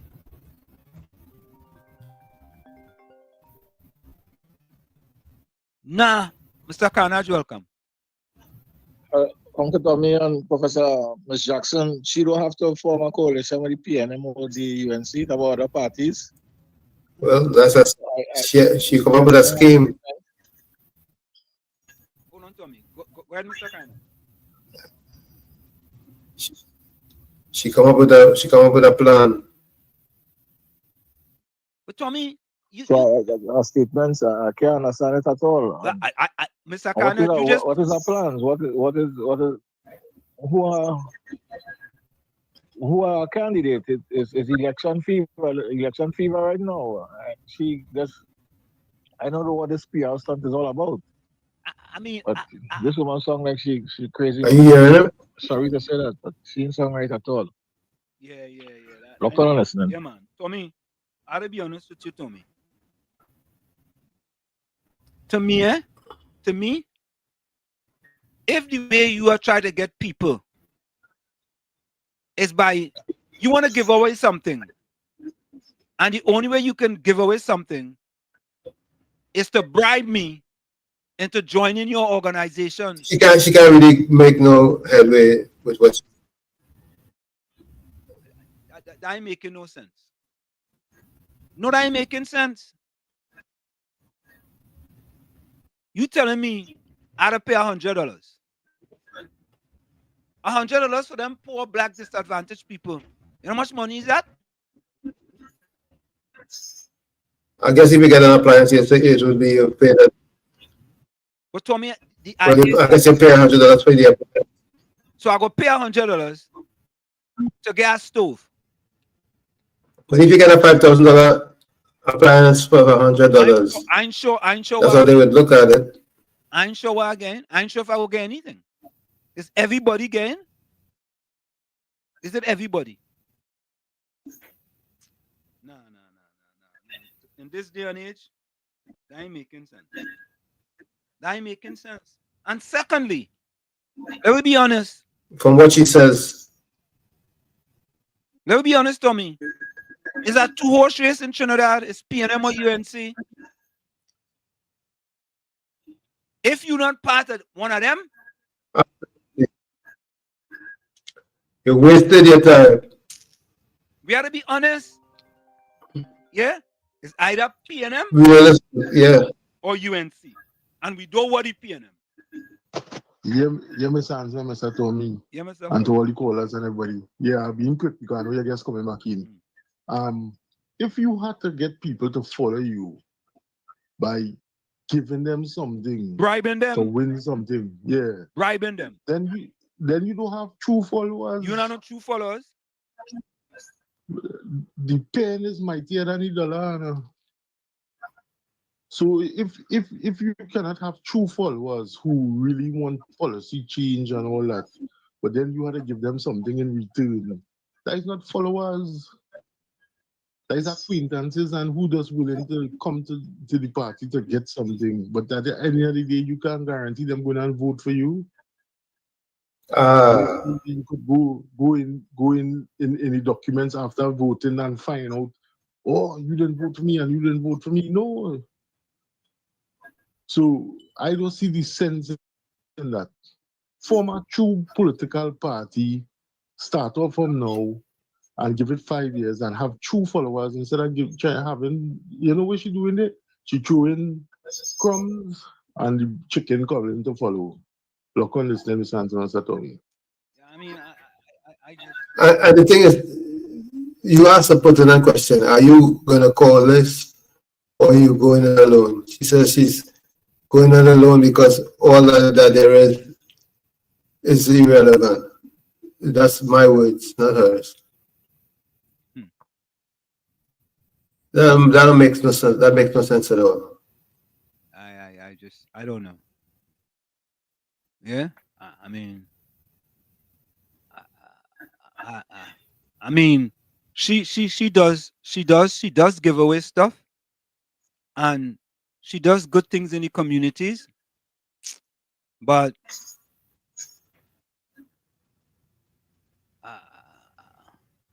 I don't know, boy.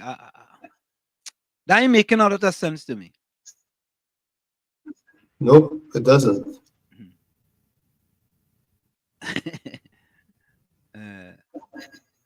She set aside 500,000 to give away. All right. So she set aside 500,000 to give away, right, Tommy? What about if she only have 50 half a members? million. How about if she only have 50 members or 25 members? Then what?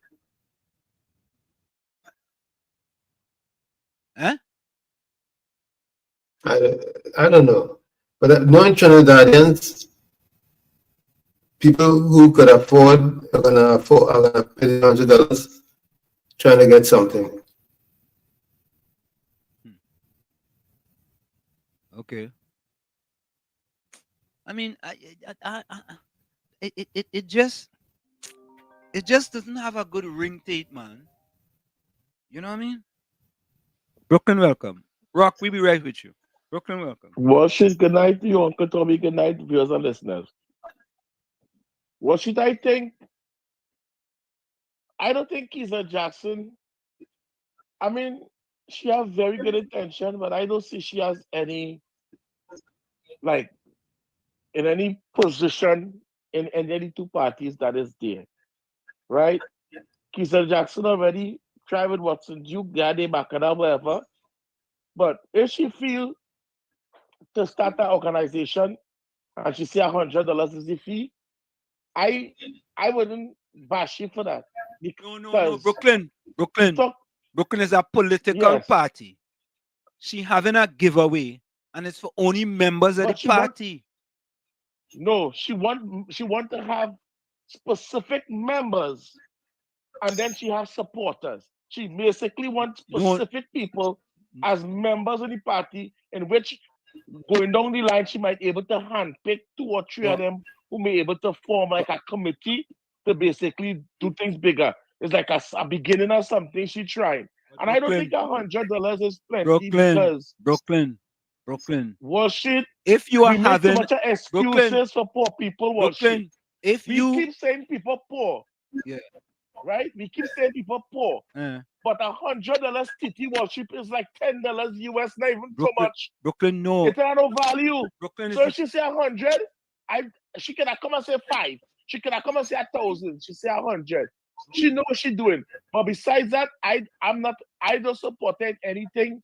I think, she did a lot of crazy stuff for me to put she in any leadership position from the time I know she on social media and in the Kizza Jackson thing.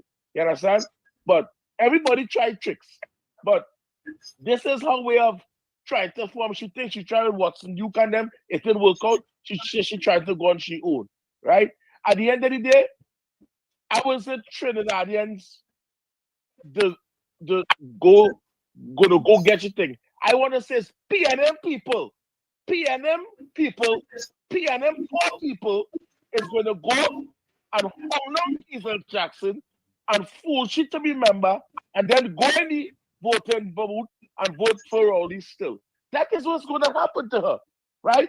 Because Kizza Jackson is trying to get a base in Port of Spain, Lavantil area down there. So, come on. You think I'm going and give up Stuart Young and give up all the in boat and rugby to go for Kizza Jackson? I will be real. It's hungry PNM people going to take all she have, and after the election, she going to be on social media talking about how she do so much and oh God, she done, not she again. It's just for the media. It's for the likes. Basically, that's what this whole thing is. But the $100 one sheet, I don't think $100 TT is anything anymore. Back in my days in Trinidad, when I spent $20, it come like $100 now in Trinidad. So it come like, let me say $20 she calling for. Because $100 in Trinidad, you can't really buy nothing. You're going to and buy 2 punch, it's $80. Punch I used to pay $10 for, right? See, more and peanut punch and thing, I used to pay $10 and $50 for. When I buy, it's $40 and $45 now. And depending on where you're paying it can reach up to $60. So 1 peanut punch could be like $60 depending on where you're paying it. So $100 have no value in Trinidad. So, we all know who Kizza Jackson is. So let me get to the interview. And they was get she too much because, as I said, she's just for the glamour. Kizza Jackson to me is for the glamour. And there's only hungry PNM people going to take all what she have and fool she and say they with she, and they go do she just like when they do Aisha Wells, right? Yeah, before Aisha Wells. And when that, all of them turn around and cuss Aisha Wells. It's the same thing they go do she. So what you do, Uncle Tommy? We out here too long. Have a good night. Yeah, man. Tommy, All right. my idea is that, my thing is that the principle behind the thing is what I'm talking. Yeah, we still getting that. You get any feedback from me? Tommy, you get any feedback? Yes. It's repeating. Yeah. Rock. Please repeat it. Rock. Yeah. It's still repeating. You're still repeating it. Yeah. I am not getting any feedback on my side. But No, there's an echo. There's an echo. When you talk,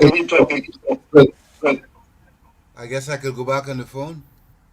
Well, if you go back on the phone, you gotta turn off. You gotta turn off what I told you. The settings. Because every time a call comes in, yeah, it's gonna mute the phone. So I gotta turn off the settings. No. You gotta swipe down and go to focus.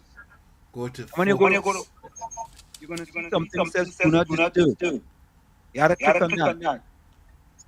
You swipe down on your phone. If you have an iPhone. Yeah, I do. Right. When you swipe down from the top, you're gonna see focus. And when you're going to see half moon. And the half moon says focus. Okay. And you have to click on that, and you're going to see do not disturb. And you have to click on that. So any call comes in will interrupt you while you're doing the program. No problem. So give me another 5 minutes. And this is the last try. This is my last try, fellas. Okay. No problem. Bye.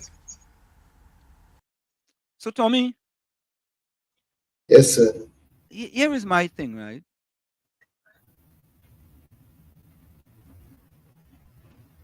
The principle of it is this. If you're going to give away something, right, there shouldn't be a caveat if you're going to give it away. You understand? For example, if I given a Christmas party up in Chumakak and the kids are getting gifts, right? I could say, well, you know, every family had to donate $10 to the Levantil to Wall Street Scholarship Foundation. And only those that donate and live in Chumakak can come to the Christmas party and get a gift. So I just feel that it's like it's not genuine. That's my take. It's a scheme.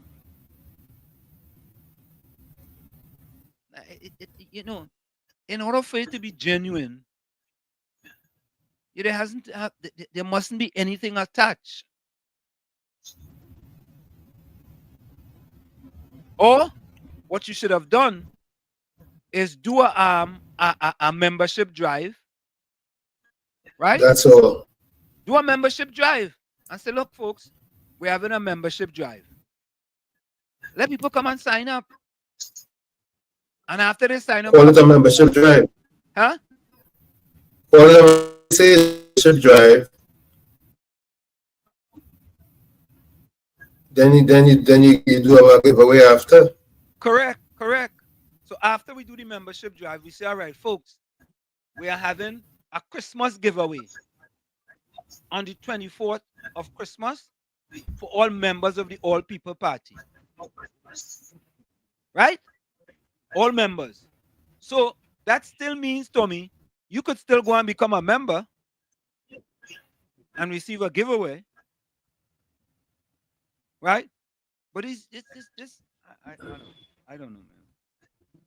Maybe I'm thinking of maybe that's what it is, a membership drive and giveaway. Maybe I'm thinking too much. Lord, Father, angels, Abraham, Isaac, and Jacob. Oh Lord, when this man go speak the truth, oh gosh, boy. So you telling kids that poor black people in Laventille wouldn't be able to afford $100. Eh? That's what he telling her, no? They won't be able to afford the 100. So Buju Banton, if he had to come here next week, please God, it won't have nobody from Laventille. It won't have nobody, no poor black from Laventille going there. Eh? Carnival next year, it won't have no poor black people from Laventille in Carnival next year. Oh gosh, boy, check yourself now, boy, else you go wreck yourself, you know. I know what the bottom line is, you know, just because she ain't not on the UNC side. Oh gosh, but I tell you, when this thing hit the fan, it's gonna be hard to clean, you know. Fix yourself, else you're gonna mix yourself.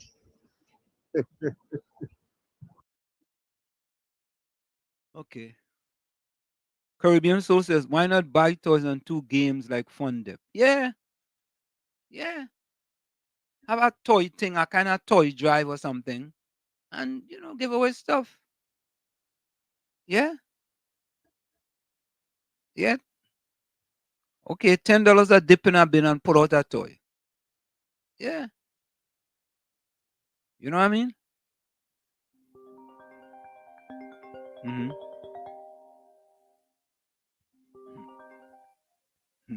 Yeah, KFC. When I was I see it. KFC, you mute. Yeah, man. You mute yourself. It was muted. Well, I hear you now. I hear you now. You muted again.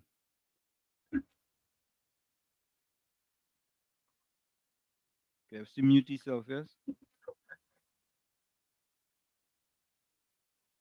KFC call back. You're muted. Yeah. Slim, while we wait on that brother, let's call Aisha. Okay, all right. Yeah, we go do that. Yeah, KFC. KFC.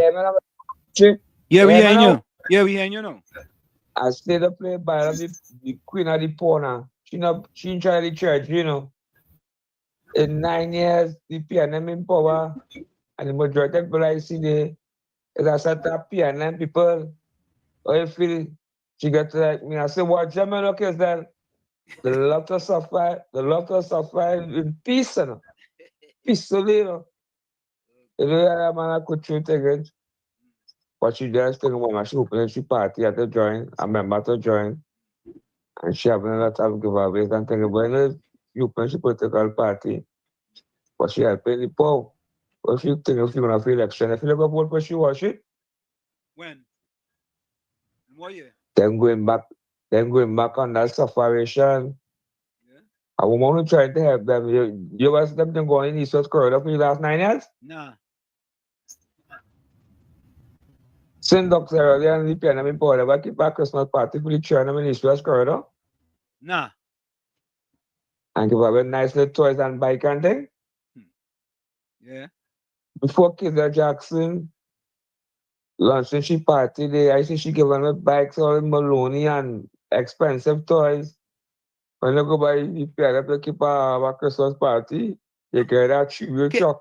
KFC, Kizza Jackson does a lot of philanthropic things in Trinidad and Tobago, you know. She does a lot.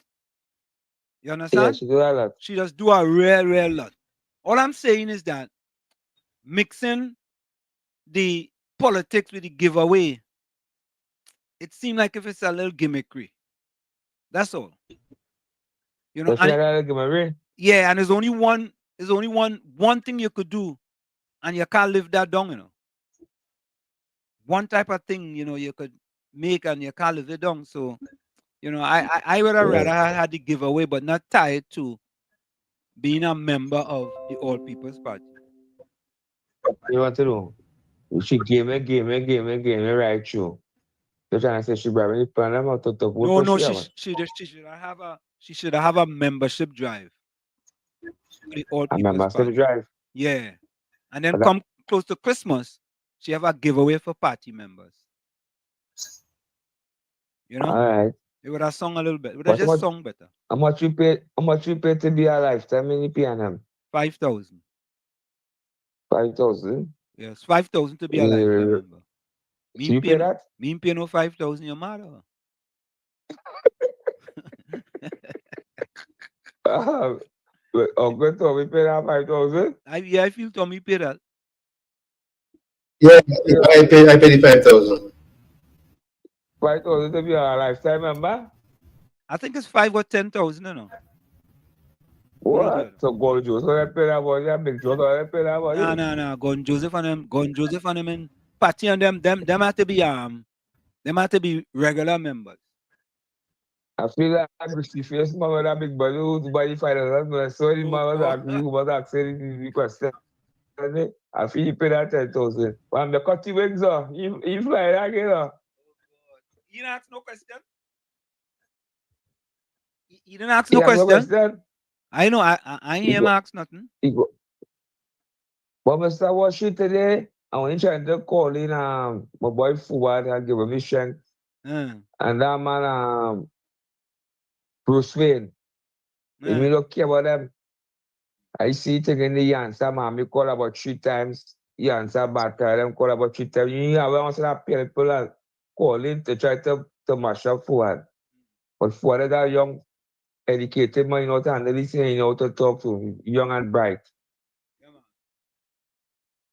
Being taking my call and I keep screaming my call and thing. Oh, them so evil and wicked. So it's them is your person, you know. Yep. It's them who side of it. It's there, Pastor Google and Bruce Wayne and Sean Flex and all of them. So them is your person because them eating and them don't care who eating. You know?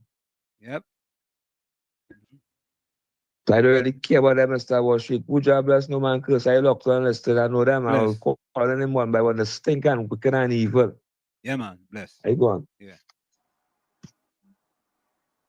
Hey, Yeah. You have it now? Guess is in. Yeah, you have it? Unmute your mic. Can you guys hear me? Yeah, but you're loud and clear. No feedback? No feedback. Well, then I think we finally got going afterward. You lose a good half an hour. But I just want to make a quick comment on what just came up.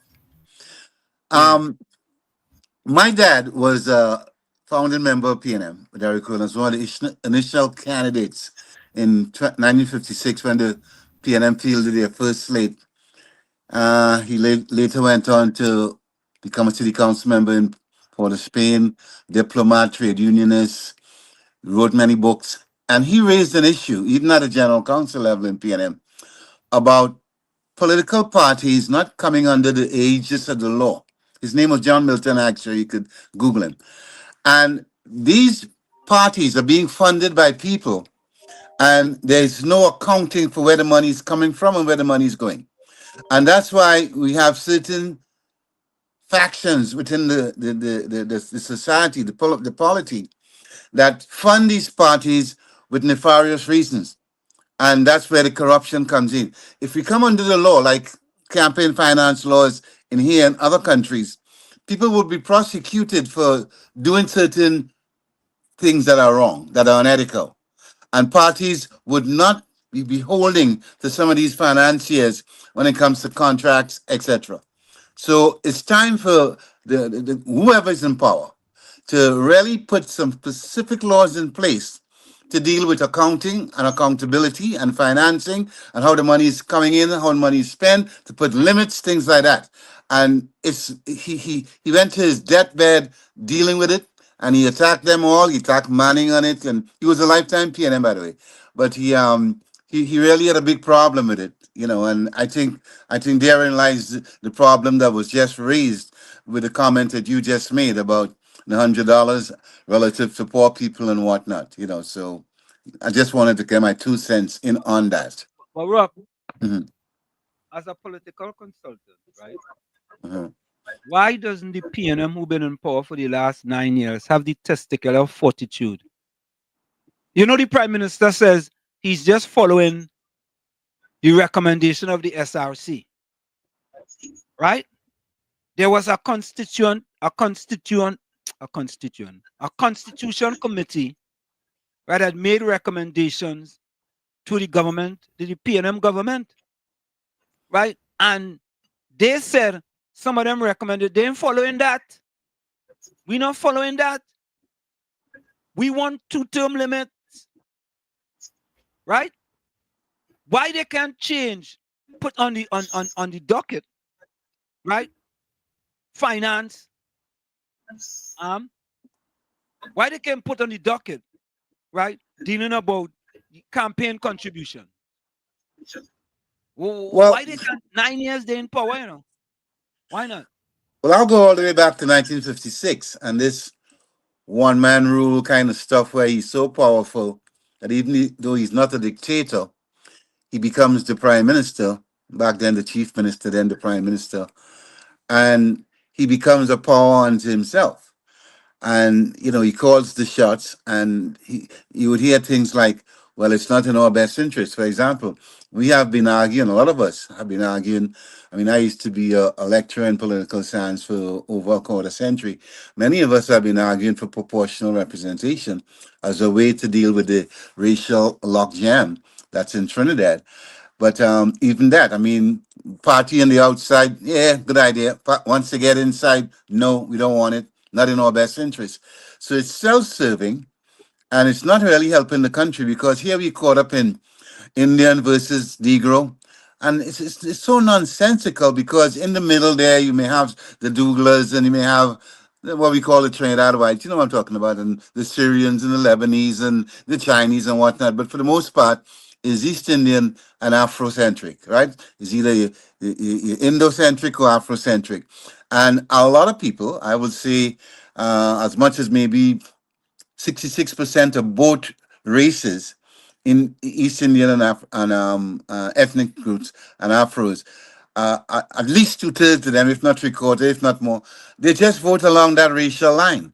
And there's no end in sight. And you see all these third parties, and that lady may be well meant. I don't know her personally. I've heard that she's very philanthropic, and that's good. And she may be well meant, but I haven't heard anything from her in terms of policy ideas and whatnot.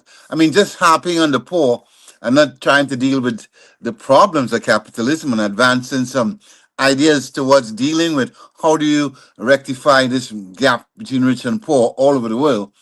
I mean, it's one thing to be wanting to be a political leader, but it's another thing to are you equipped intellectually to really come up with the ideas to deal with some of the pressing issues facing the people, especially middle class and poor people. Because the 5%ers, the 10%ers, the 1%ers, 2%, they're gonna survive no matter who is in power, especially the professional class. They will survive. They'll make it. Now I see I say all this because I have always had ideas along the line of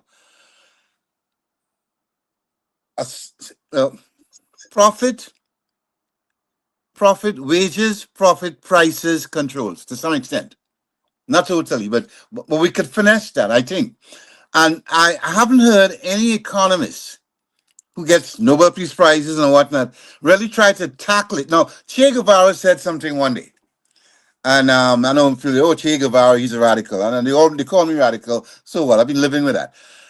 Che Guevara once said, the academics, the intellectuals of the day, they lack the audacity to tackle the biggest problem that's facing us as human beings, which is the creation of a brand new human being, person that thinks differently, different values and whatnot.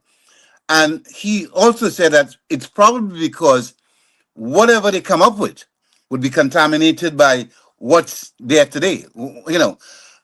Therein is the issue. Capitalism has its limits in terms of distribution, in terms of economic development.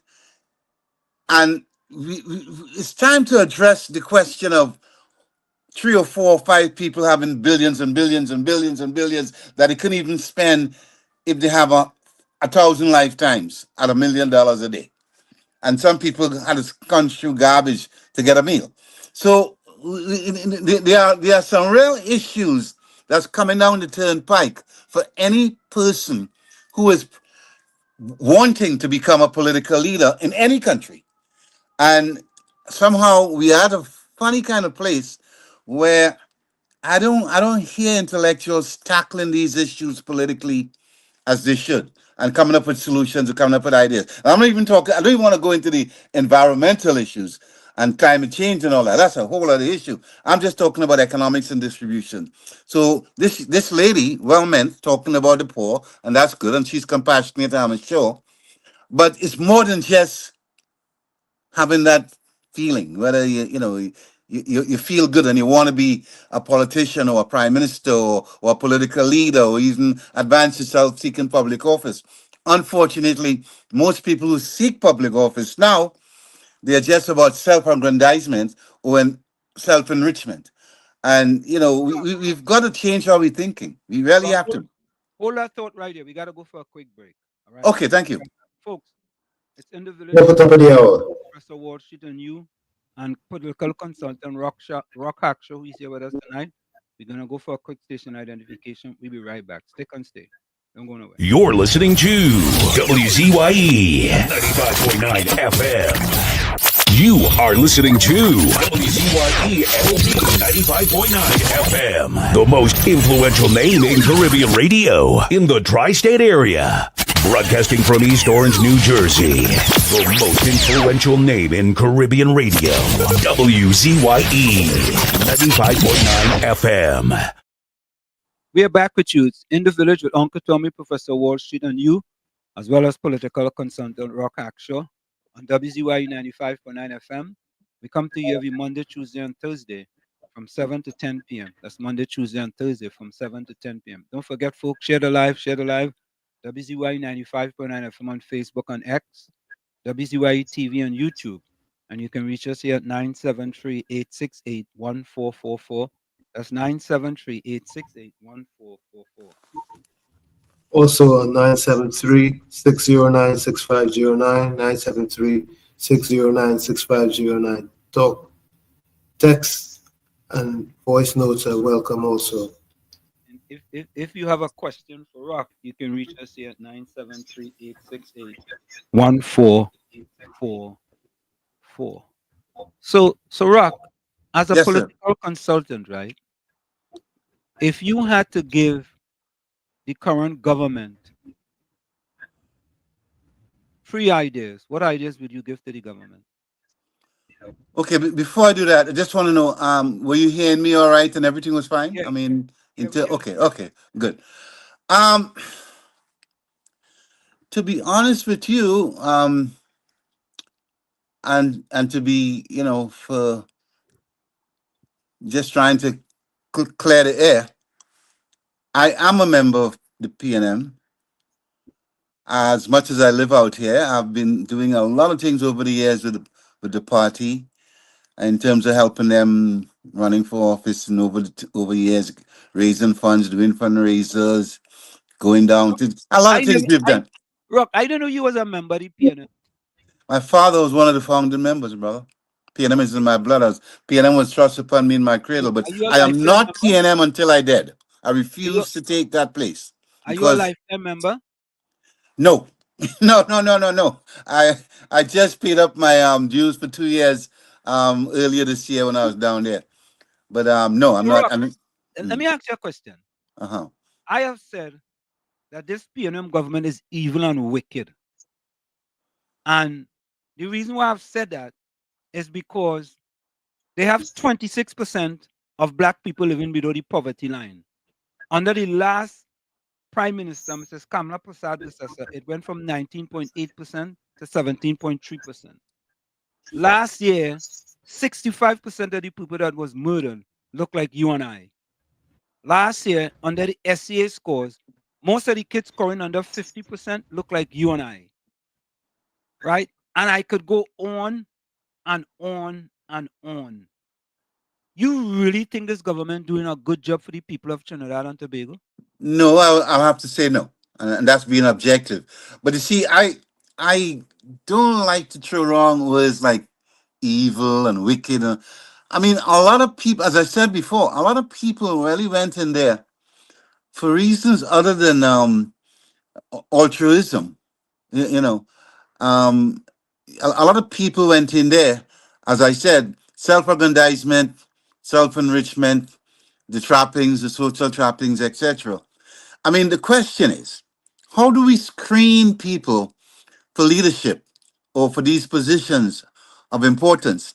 And Winston Churchill once said that the best argument against democracy in comparing systems, political systems, he said the best argument, if you want to make the best argument for against democracy, go and interview the man in the street, because the average person on the street is so uninformed, misinformed, and and not educated on certain issues, economics and otherwise.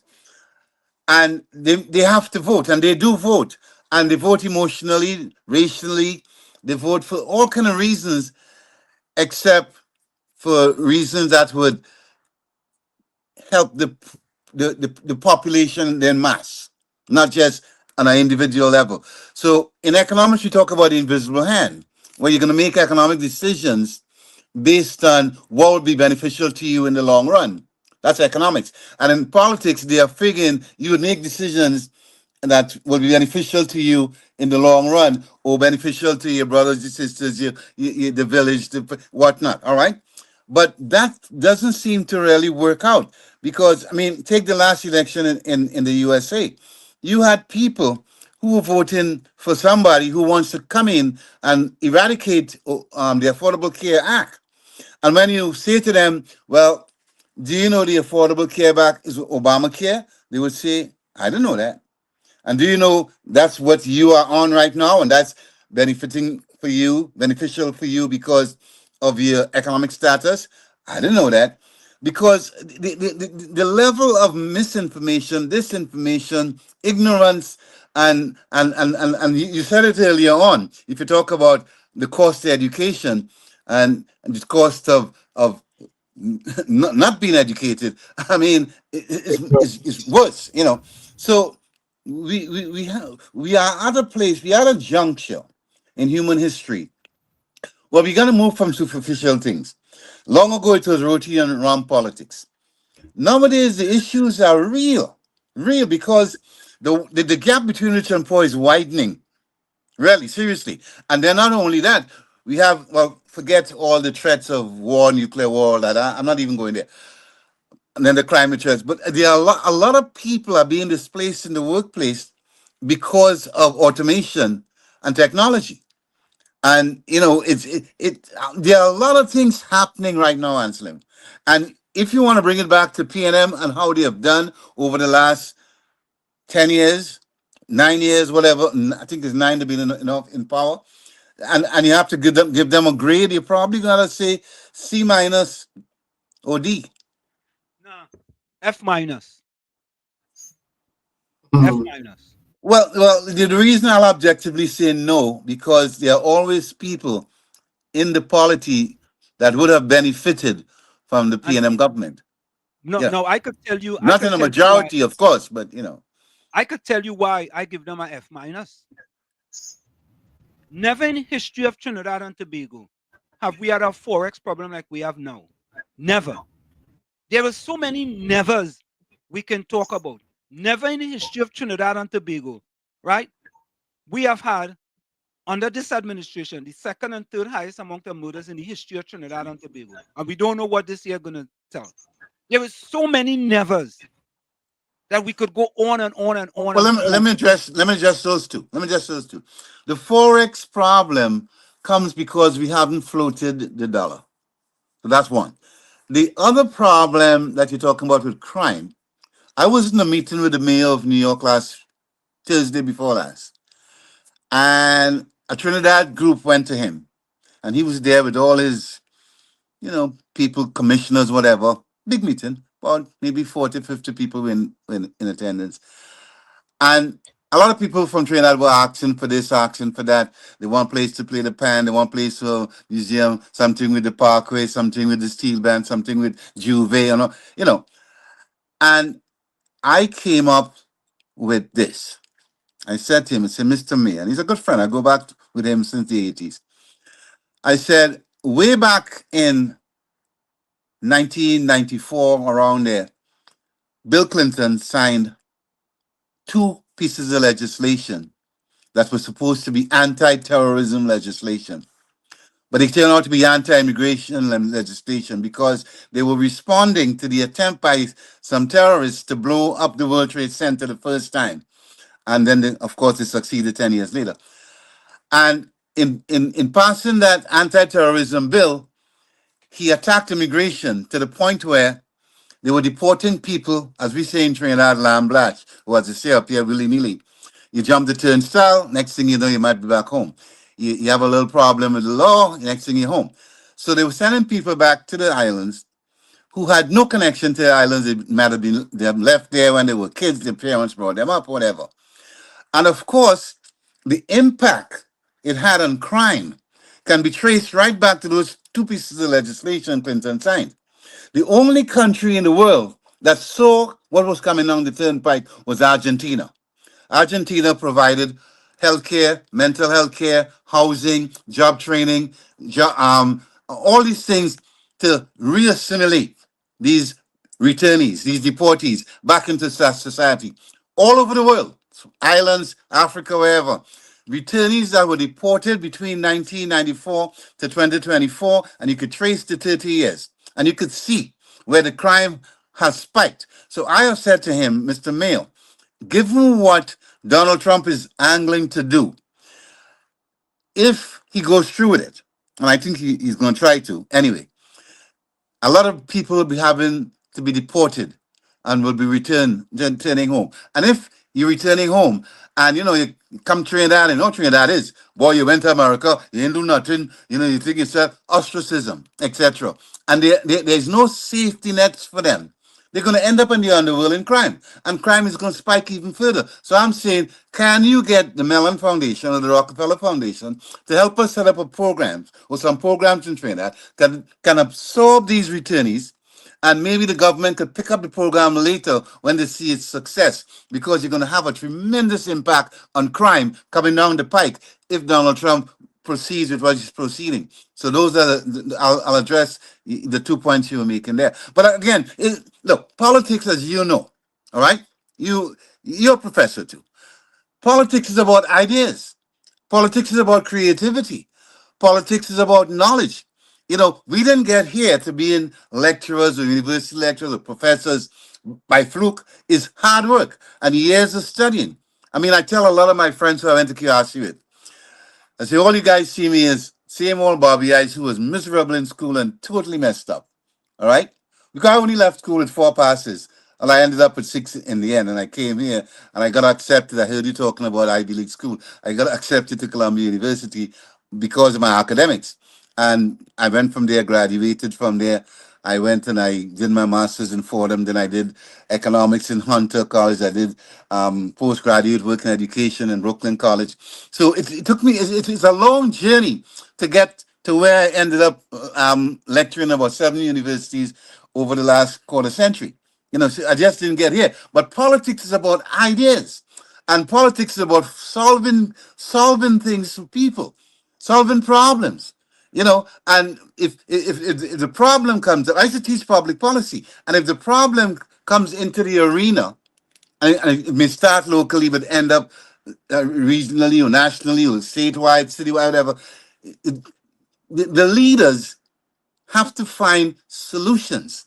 And for the most part, I would think that if you were to look objectively at what has happened in the last 9 years in Trinidad, no, they haven't failed for some people, but en masse, I'll give them a C minus to a D. Now, did Kamala Prasad and her people do well in the previous 5 years? That's a question you should also, again, objectively ask.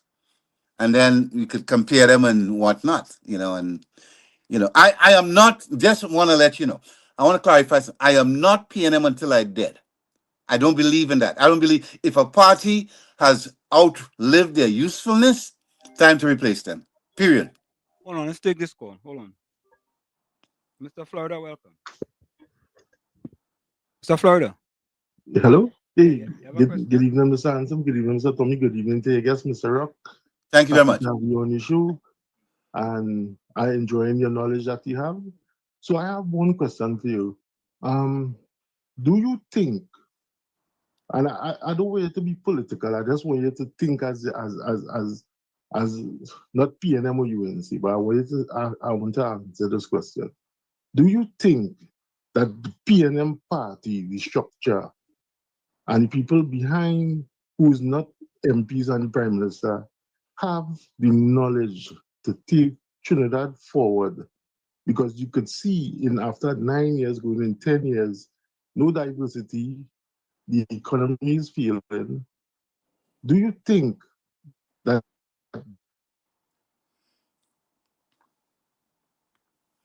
To answer that, I think we lost him, but to answer that. Hold on. Mr. Florida, you went out there for a little bit. Oh yeah, so I want to know if do you think that, sorry about that, do you think that PNM have the structure to take, we're talking about the future now, because we see in the 10 years they fail to take this country forward to the 22nd century, so we could diversify the economy, go to cleaner energy, and to bring this country to first world status, because we should have been like that, because the money that passed through this country from inception with the PNM in power, and we still a third world country. So I would like to hear that question, Mr. Rock. Thank you very much. I would answer it in a different way than the answer you're looking for. I would say if a political party in leadership in government for the past 4 or 5 years or whatever have failed you, then you need to replace them. Now, yes, I have written extensively that PNM is facing an existential crisis. And I've said, and people have been mad at me because, again, you see my father's connection and mine. And I know a lot of PNM people, believe me, I do. Hold on, COP. Yeah. Go ahead. So I have said that the reason I think they're facing an existential crisis is because they're not motivating youngsters. And as long as we are caught up in this black, Negro, East Indian, Asian, that chasm, we're going to have an issue. And that's why I have advocated for proportional representation.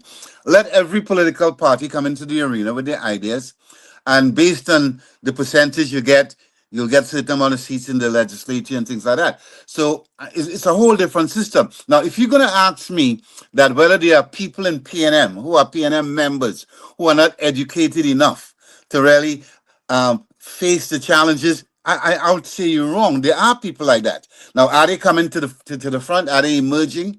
Are they being stifled? Probably, because the way how these things go is either in favor with the with the leader, or you're in favor with the clique, the vanguard group that's running the show, and your ideas may not come to the fore. I mean, I've been writing journalistically for since 1996. So right? let's take this caller. COP, welcome. You have a question?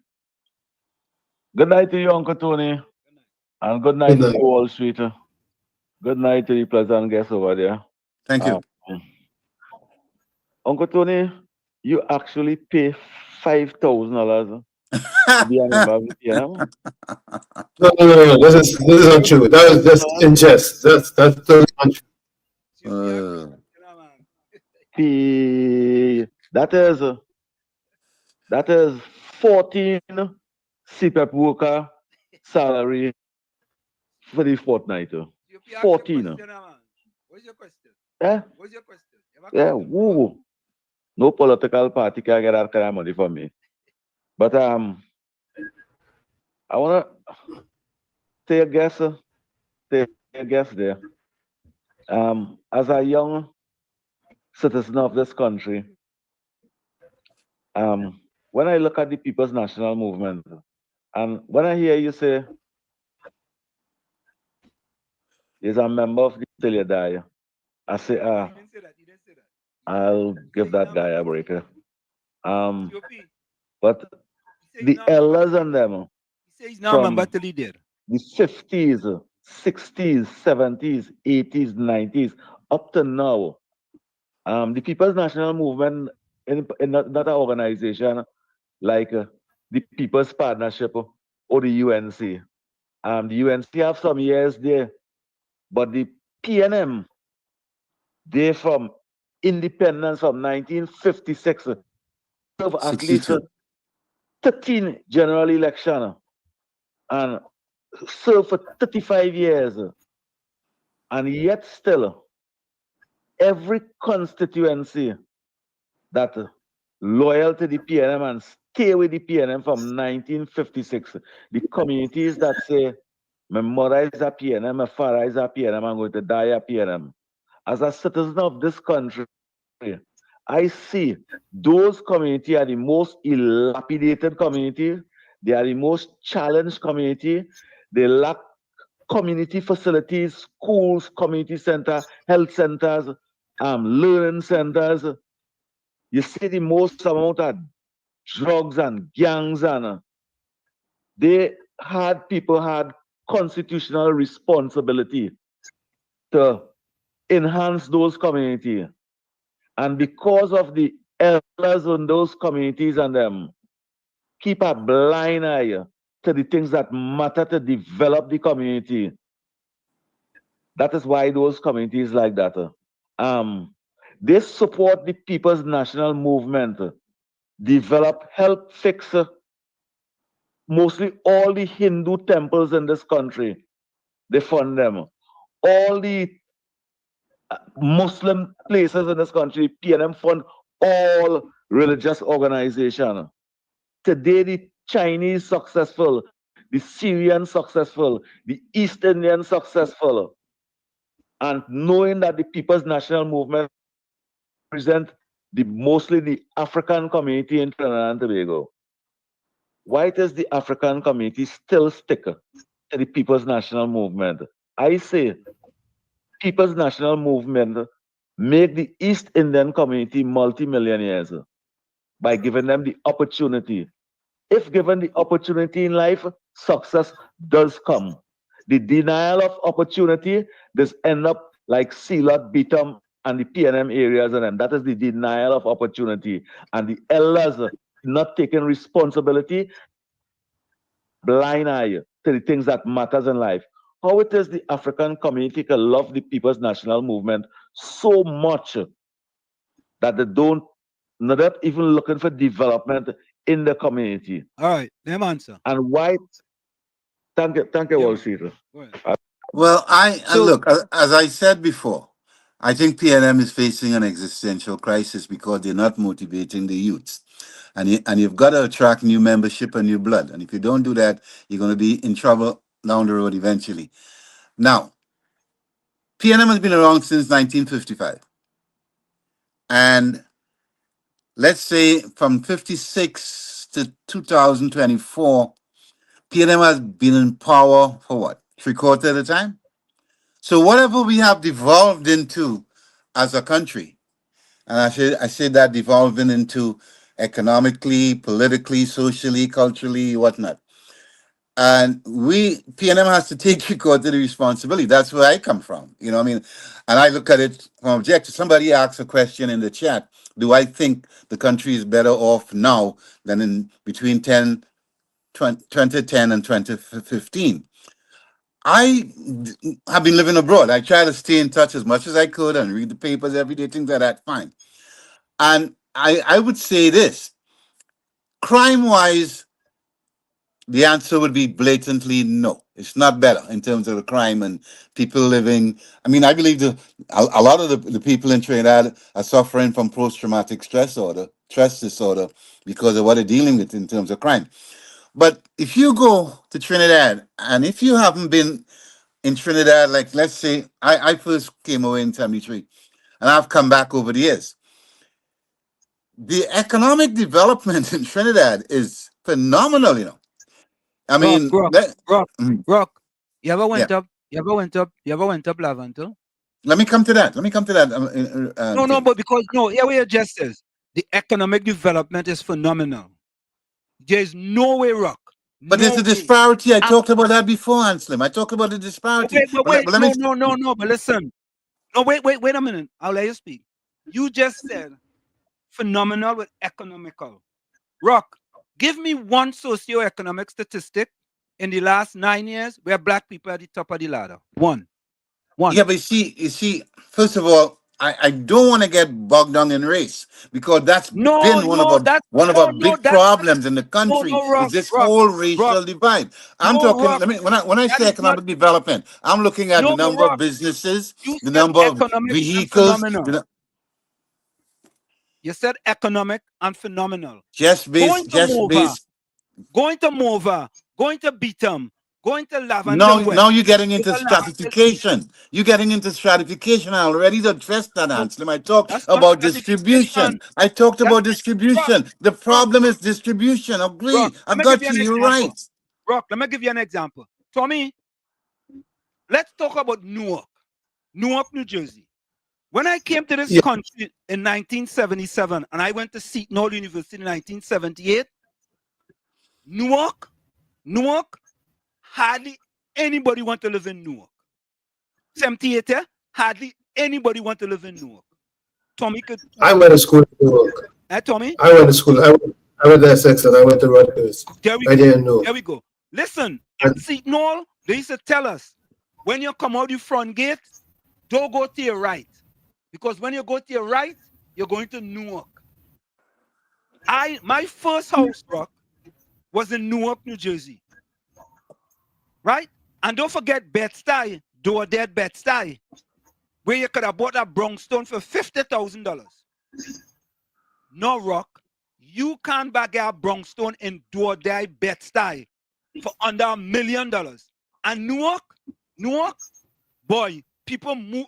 All kind of people are moving in Newark. That is economic development. Talk the same thing about Chumakak, Lavantil, or Lavantil and environs. Talk the same thing about Mova. Talk the same thing about Beatum. So when you say economic, phenomenal, I can't sit down and that to go by. I can't. Anselm, I came away in 1973. You came away in 1977. If you're going to tell me, and you're my friend, I've known you for a lot of years. If you're going to tell me that if you compare Trinidad in terms of 1973 to 2024, and you haven't seen phenomenal economic development, then you're just focusing on, the poor. I mean, let's say that the poor always knocking on the door. But the reality still is that there has been a lot of economic development that have taken place in Trinidad over the last 50 years. Now, you can't credit P&M alone. You got to credit the input by UNC, the input by Pandey, the input by a lot of the East Indian business people who have developed that country. A lot of the Syrian business. Yeah, the black people are missing out of the equation. I got that. But understand something, and I think it's a disservice we do whenever we talk about poor. There's an aspect of poverty that people bring on themselves, If I run around there making 10, 12 children with 6 different mothers, you think that I'm setting myself up for poverty? You said an aspect of poverty that people bring up. Rock, let me say this to you. I can't believe you just said that. Seriously. Okay. Rock, you think when I grew up in Chumakak, all right, hold on, Tommy, let me shift this. Rock, you just said an aspect of poverty people bring on themselves. Let me use myself as an example. Growing up in Chumakak, Lavantil. You think we brought poverty on ourselves? You think so? An aspect of poverty? You think we brought it on ourselves, Rock? Anselm, let's get real, brother. Let's get real. If I am a black man and I'm running around making babies all over the damn place and not taking care of the kids or the mothers, and I'm not equipped to take care of the kids because I myself haven't been personally equipped. You don't think you're setting up these kids for poverty? Rock. Answer me, Anselm. Answer me. Answer me directly. I'm answering you. Rock, there is something called internalized oppression. You see the statement you just made? It has to do with internalized oppression. The same thing other people think about us is what we think about ourselves, and we regurgitate back down. Anselm, I'm giving you reality. Your statement. I'm giving you reality. We left the plantation as slaves. We left the plantation as slaves and we ran out there and we made all these babies and all these baby mamas and then look back at many of our kids. I have family who have done that stuff, Aunt Slim, Do you and know I what see it do you know what creates is internalized poverty. oppression? Ay, Do you know what is ay, ay. internalized oppression? I'm not telling you that No, there I'm are asking you certain a things that have question. happened to us Do you know what is psychologically internalized coming out of oppression? slavery and all that. Yes, these things do happen Do you know and what do is occur. internalized oppression? If I sit in my duffers and I don't educate myself, or I don't get a skill, or I don't No, get no, a I'm trade, asking. I'm don't you asking. think? Don't you think I'm helping my poverty? If I think and stay on the street corner Rock, and I try to sell rock, some marijuana instead of rock, trying to find a job and whatnot, rock. do you think? My mother grew up working 10 days to mind her family, right? She wanted to be. I wanted to be poor, and my Nobody mother didn't wants to want be me to be poor, poor. but I'm not saying you want to be poor. No, I'm saying your situation could be worse simply because of some of the decisions you make and some of the actions you take. Simple as that. I'm not saying you want to be poor. Look, if my father had 12 kids But and he that's not could in. barely get That's a not 10 days, You I saying am the going to be majority poor. of Let's them? be real. You saying the majority of them are like that? I am not Rock, saying the let me ask you a majority. Forget question. majority. I'm saying Rock, there's an Rock. aspect of let me rephrase my statement. There's an aspect of poverty that you see individuals bring it on themselves by some of the decisions that they make and some of the actions they don't take or take. That's what I'm saying. That's a different statement that you just made, though. It's not a different statement. Yes, it It's is. basically, it's essentially what I said before. There's an aspect of poverty that you bring on yourself. You went out there, you got a scholarship, you went to school, you ran, you did this, you did that, and now this is where you are. I come from Beautiful. But poverty. you could have stayed and move on and don't go out and run and train and do track and work towards getting a scholarship to college. You could have stayed and move on and right now be doing what? Selling cocaine or selling drugs or gang banging? But you made a decision to enhance your life and your lifestyle, and it helped you. I'm saying to you that some of these people, black, white, red, East Indian, whoever, make some of these bad decisions when they go on drugs and whatever. That's not a personal decision they're Rock, making. you Come can't on, paint a Anslim. broad brush. You can't paint a broad brush. You are painting a broad brush with respect to poor people, and you can't paint a broad brush. Caller, welcome. Let's take this call. Hey, Caller, welcome. yeah, good night again, Mr. Anson. Good night, Mr. Tommy. Good night, Mr. Rock. Yes, It's thank you. getting heated in here, but I like the debate, I see. But Mr. Rock, in America, the same thing be happening. People having different babies with the same man, different baby father. But you know what's the difference between Trinidad and America? The government put things in place to help these mothers, to help educate the children, to find out where's the problem and deal with it from an early age. But in Trinidad, don't have that. So you can use that as an excuse. I understand what you're saying, having 12 different baby mothers and whatever and single parents. But there's a lot of single parents in America, but the government put things in place to help these people, be it education, be it food, be it living, be it everything. So we can use that as an example. I understand. I was young when I leave Trinidad and come here. I voted one time because he was my neighbor. So I'm not UNC, I'm not PNM. But what I'm seeing is that the government neglect the African people far too long, and nobody wants to come out now and see it, who been part of the PNM. But anybody on the outside looking in will see that the government did not put things in place to help these people. Because, for instance, when this new Rowley-led administration came into power, he stopped a lot of gates, he stopped the food, the school feeding program, he cut laptops, he cut a lot of things. So we could see this government don't care about the young children, the future. Curriculum say the future of this country is in the children book bag, but I'm not seeing it.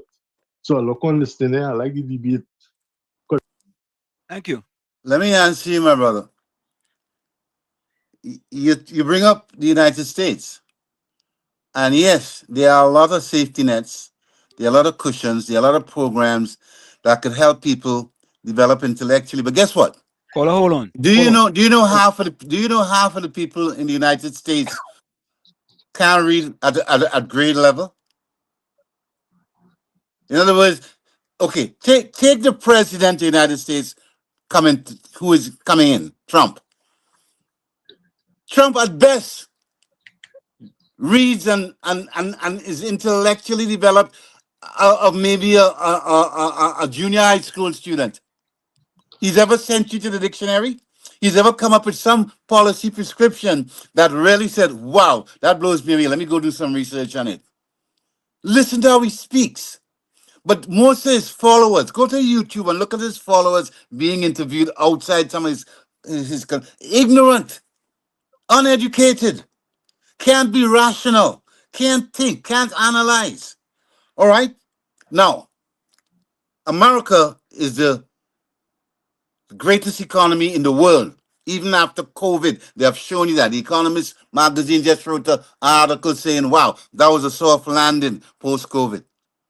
Now, Trinidad doesn't have the resources to do the kind of programs that we need.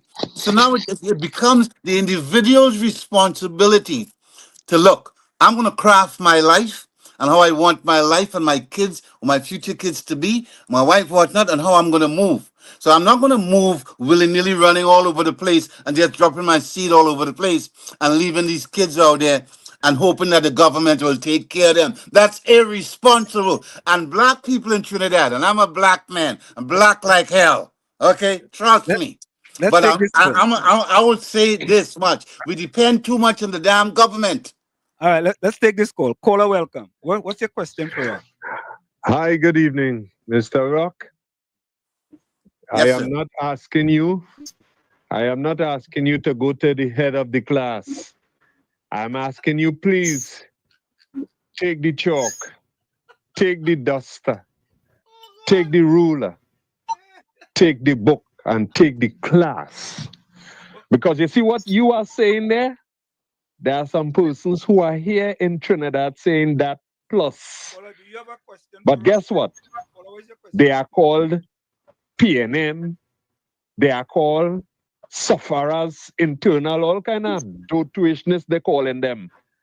But they are not facing the reality. The reality is you have to take responsibility for you before anybody else. Thank you, sir. I agree with you. But it doesn't let the government off. It doesn't let the government off the hook. It doesn't let the government off the hook. The government has a responsibility. They have their role. They have their responsibility. And under every government, you still have to see how you could A for apple, B for bat, C for yourself. Whether you vote or not, you still have to see what you could put in place, because it's very likely you will have a child or you will have children, and you cannot successfully tell them, well, the government didn't this and the government didn't that and the government. My father didn't do anything for me. I could say that openly. Nothing. But thank God, my children, 3 of them, only 3 I have, they could never say that. They could never say that. All right, cool. You understand? All right. Thank you very much. Thank you. Hold on. Caller, welcome. Caller. Good night, worship. Uncle Tommy. Good night. Hello? Good night. You hear me? Yeah, I hear you now. Yeah, good night. Yeah, everybody hear me, right? Yeah. Mr. Rock. Yeah, good night. Mr. Rock. Yes, sir. I want to ask you a question, right? Yes, sir. Why every time it comes to the African people, we depend on the government too much? The Syrian making a mad living off of the government. The Chinese making millions off of the government. But as it comes to the African, man, we depend too much on the government. And I see that as a black man here, and you said that tonight. I was going to call in tonight, you know.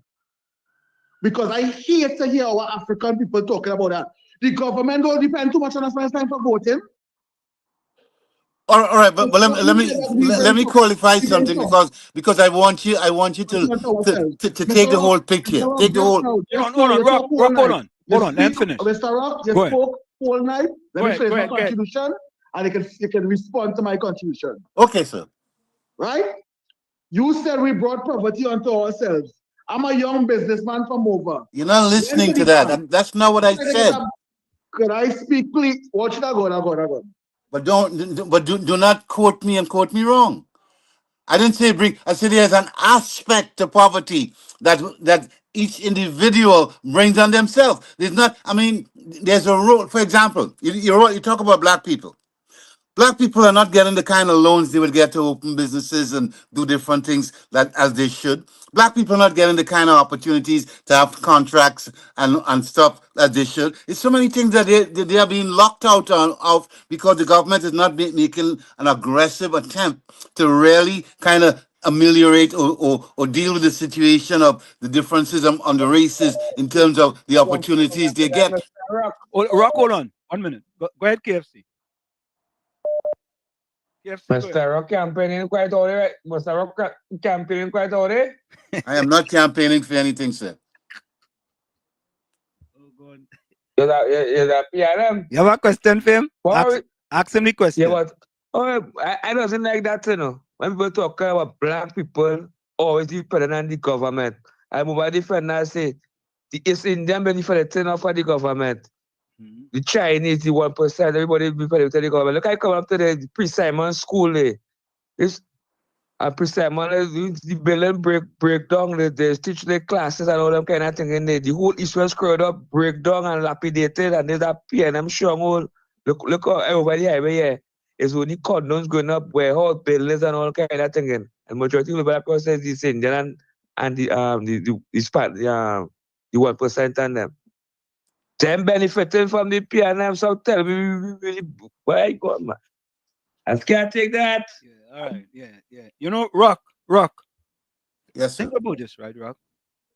You know, I think that we just doing justice to ourselves, especially when the black who are supporting the PNM just doing injustice to themselves. Let me take this call. Caller, welcome. COP, what's your question? Wall Street and Uncle Tony and to the guests there, good night again. Yeah. Good night. To the guests there, I want to tell you, we love you, we respect you, and we admire your ability to come and speak. Thank you very much. But I don't think people are really listening to all I'm saying though, because I'm not letting the government off the hook. I'm not. Mr. Laborde is correct. PNM hasn't done a good job. I said a C minus to a D. You know, he said an F. Okay, fine. But if I'm giving you a C minus to a D, you ain't doing such a good job. Come on, let's be honest. Go on. I'm sorry to interrupt you. The government have a constitutional responsibility. The first responsibility is to create opportunity for every citizen in the country.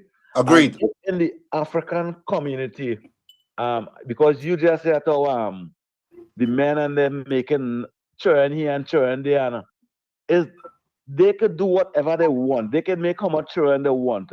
No, they can't. No, they can't. That is very selfish behavior. For that guy, just now, brother, for that guy who have children them, and when the children them get bigger, the government responsibility is to create opportunity for them too.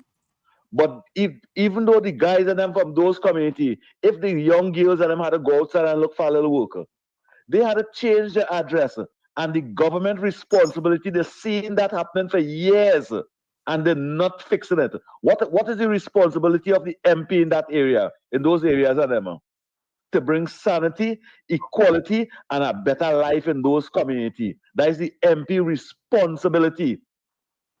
How the MP can know, look, it have borderlines in those areas and them for 20, 30 years.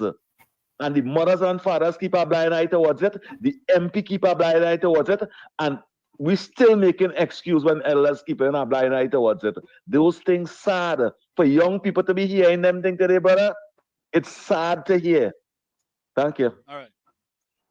There has to be a balance between individual responsibility and the government's responsibility to the individuals. There has to be a balance. You can't just say everything is dependent on the government.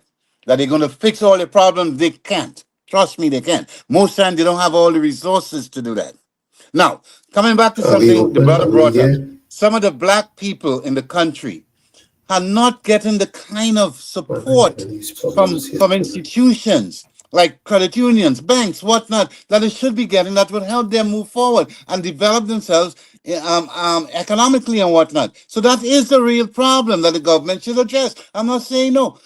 Look, you can't, if you don't find the correct balance, you'll always have people at the bottom of the ladder grumbling. And many times, a lot of people at the bottom of the ladder, sorry, Anselm, I'm telling you this, a lot of the people at the bottom of the ladder, some of their own behaviors, some of their own actions, decisions, and indecisions have led them to the bottom of the ladder. It's not just that they don't have the opportunity, they don't, look, guys, Rock. Growing Go up on. poor in Trinidad and Tobago, it's not because of our actions that led us to be poor. Growing up in Chumaka, Claventil, and paying $12 a month rent in a 2-bedroom apartment with 5 kids and 1 mother, that didn't let us to be poor, right? So when you make, anyway, caller welcome. Let's take this call. You have a question for Rock? Good night to you, Worship Uncle Tommy, and good night, Mr. Rock. Thank you. Good night. I want to ask Mr. Rock a question. Seeing that he is a PNM, he says he's not a PNM till he dead, but he is a PNM. Mr. Rock, are you pleased with the way that Dr. Keith Christopher Rowley have run Trinidad and Tobago in the last 9 going into 10 years? My brother, you heard the grade I gave them, right? You heard the grade I gave them, right? From the outset. I said I'd give them either a C- or a D. Does that answer your question, sir? Okay, so you're not pleased. You're not No, pleased. you can't be. You can't be. You can't be. Huh? You cannot be. How can you be as a Trinidadian who is living here and I'm living abroad? So it's worse yet for you guys on the ground. How could you be pleased with a country where you're scared to even walk the damn street at night? Come on. How could you be pleased? All right. So I'm happy that you 100% against the way that this hijacker called Rowley runs the PNM. Because he's a hijacker, we all know how he get there, right? Mr. Rock. Yes, sir. The thing is with poverty. Poverty, when we speak of poverty and black people, African people, I should say, right? Because you have no black and white people and all this kind of nonsense. That's one race, the human race. Right. So when we speak about poverty, I believe that if you have a government, because no government come to run a country with a bag of money to start with. A government come into power and meet the money there. A lot of times the government come and the money there is the money from the citizens. The money that the resources of the country accumulates, that money should be the money for the citizens, right? But yet still, in all the years of the PNM, I have not seen the PNM with the resources that we have and we had, because what in sell out, I know what they do with it, right? Because the PNM prostitute out the whole of Trinidad resources right now. We have nothing bringing income no more. And that's the reason why the Forex is in the condition it is right now. Because we have nothing bringing it in, right? And this present PNM government have not done nothing in 10 years. You know how bad it is for a country to lose 10 years. 10 years is not 2 days. We have to come and try to catch back ourselves from a government that just continued to empty the barrel. Right?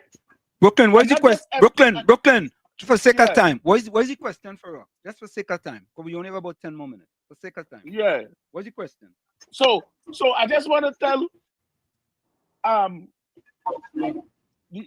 just want to tell you, yes, right, Mr. Rock, yes, that sir. right now with the saying about the situation with poverty in Trinidad and Tobago, I not seeing nobody making no set of children Tom, Dick, and Harry and looking for government to do nothing for them. The government, the PNM government, really have not done anything for poor people. They take away what they was getting before. This present administration take everything away, every single thing. All right. So now you leave the country without opportunities, and without opportunity leads to crime. All Not just poverty, but without opportunity for the black man, it will lead to crime. So I just want to tell you, all the best for your support for the PNM, but this PNM right here have to go. When I say go, they must be gone for the next 20 years. We don't want to see them again. It's over for this PNM. Cool. Because of the 10 years, they send me back. They must not see power in 20 years from now. Have a good night, all you. Okay, good night. So Rock. Yes, sir. To the end, right? Yeah. I think, maybe when you come back from Trinidad, we could kind of continue the discussion. But I think Rock, Yes, I think, when you talk about the poverty thing,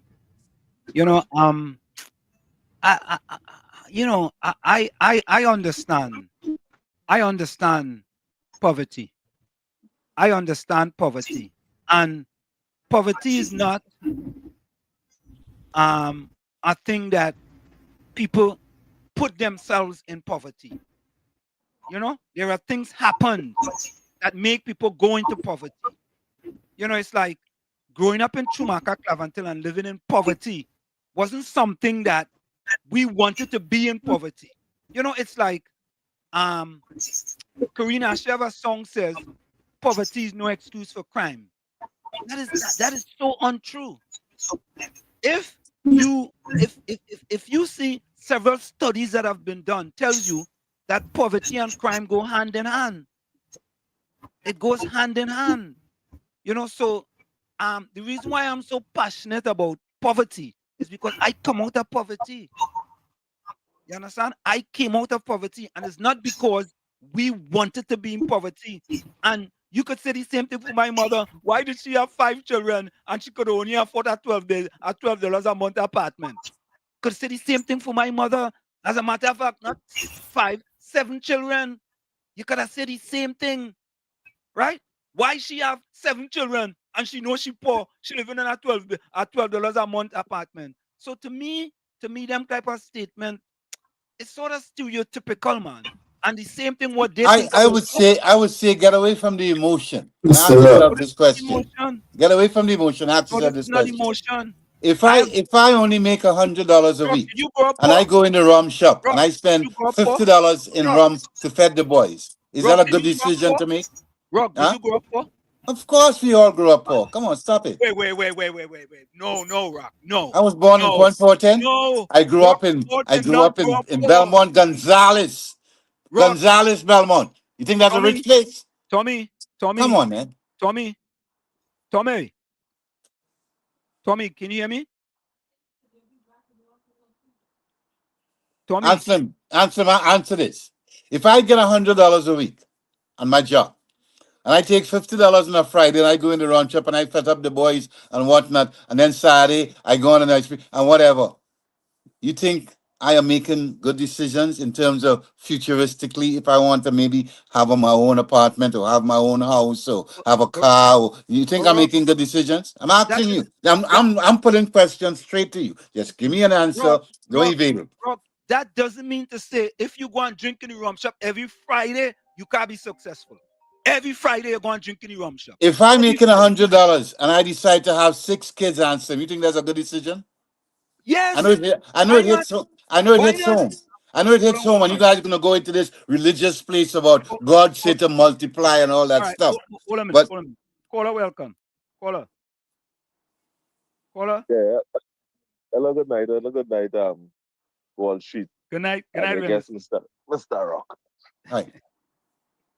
Now I hear Mr. Rock argument, and to be fair with Mr. Rock, his statement have some validity to it. Thank you, sir. And here why. Yeah, why? There are a lot of things. I'm sure Mr. Rock being a consultant, he would have known something, a term known to be availability heuristics. And based on that, what Mr. Rock make is a general claim what does take place in neighborhood all over. But I could tell you what is taking place here specifically in certain parts of Trinidad. I may not be able to make broad statements concerning the whole entire diaspora, but there are certain things that go with poverty. And, you know, some people are now there are certain conditions that run alongside congruent to use these things to say, but this is the cause of it. Now, specifically, what I'm talking about is poverty. With poverty, does come alongside with poor decision too, because it does come that you're Thank not you very much, sir. educated, you're nothing. And when we have to look at the decision makers, the person that responsible for making decisions in our country and share the resources to the citizens. It's a responsibility to the government to reach citizens where they are. And not probably, but educate them and develop systems to get them out of the place that they are currently is. They are currently being at this point in time. So an approach needs to be taken from the authority in the matter to take the citizens out of where they are. Because we have 10 years ago, people used to make children, 10 and 15 children, and it's still going on. Why that's still happening? Why the population is not being educated in a manner that, hey, you know, my income don't really reach a certain bracket. Let me do this. Just today, I was talking with my brother, Sarah, all over Trinidad and Tobago. We had a life skill program. Some part I didn't went as it's supposed to be, but that was no reason to do away with it. Because if you look at the block, it's a one set of children, one set of youths. Where you doing well? How you could start to help somebody like that? And as an activist in Trinidad, it is a problem. Now if you tell a man, hey, come, let me try to help you, give him something. He going back to do the same thing next 2 to 3 weeks. He need a system that can meet him where he is, but where he's at, and pull him out of where he is. And the only entity that have the resources to do that is the government. So to say in the least, if a man slipped through the crack and certain things wasn't available to him, like education and so forth, he is going to make bad decisions. You have to go out rotten eggs, the government and all the systems supposed to provide for that. It go have people that will slip through the crack. The system should have mechanism in place in which we just call safety net to provide for that. So we mustn't make a broad statement as to say, well, all right, some of the decision, yes, that's a percentage. That's a certain percentage. And if we had to break it down, I'm sure it would be less than 10%. I'm sure. Because the factors are wrong, it is what causing it. And I find we must be a little on the rock. I hear you, but I believe that you need to reconsider some of the statements that you make concerning that. Thank you, Wall Thank you, Street. man. Thank you. And Thanks that's for your input, my brother. I appreciate it. Rock. Yes, Folks, sir. put your closing comments in the chat and send your closing voice note. Rock, all I'm saying is that, you know, certain comments, you can't take the 10% of people and make them the majority and make a broad statement. Because in any country, we will find those. And if we are painting a broad brush and saying, all right, them, they only like to make babies and they like to hang out on the block and they like to do this and they like to do that. I can't subscribe to that because they're in the majority, right? However, I could say that under the PNM, there's 26% of black people living below the poverty line. That is not statistic that I made up. The facts are there. Is So a that means similar to say, is a similar statistic to the one in certain parts of the United States. In fact, some parts of the United States, poverty is all in the 30s percentile. yes. So, and they are the richest country in the world, right? So what are you saying? It's acceptable for 26? No, it's not acceptable. That's the point I said to you Why earlier. I make said that it's analogy? all about ideas. Remember I said that, and I also said about the problem with capitalism and distribution and the disparity between rich and poor, and finding ideas and solutions to go about fixing this disparity. Rock, And I said to you even earlier, I said, Anselm, I don't like the idea of somebody having billions of dollars that it will take them a thousand years to spend $1 million a day. Rock, you And know I what mean, a man's that sounds like you're making an excuse for the PNM. it's not an excuse for PNM. You crazy? I am making no excuses for PNM. Living below the poverty line because I am in not America, making no excuses for PNM. None. Right?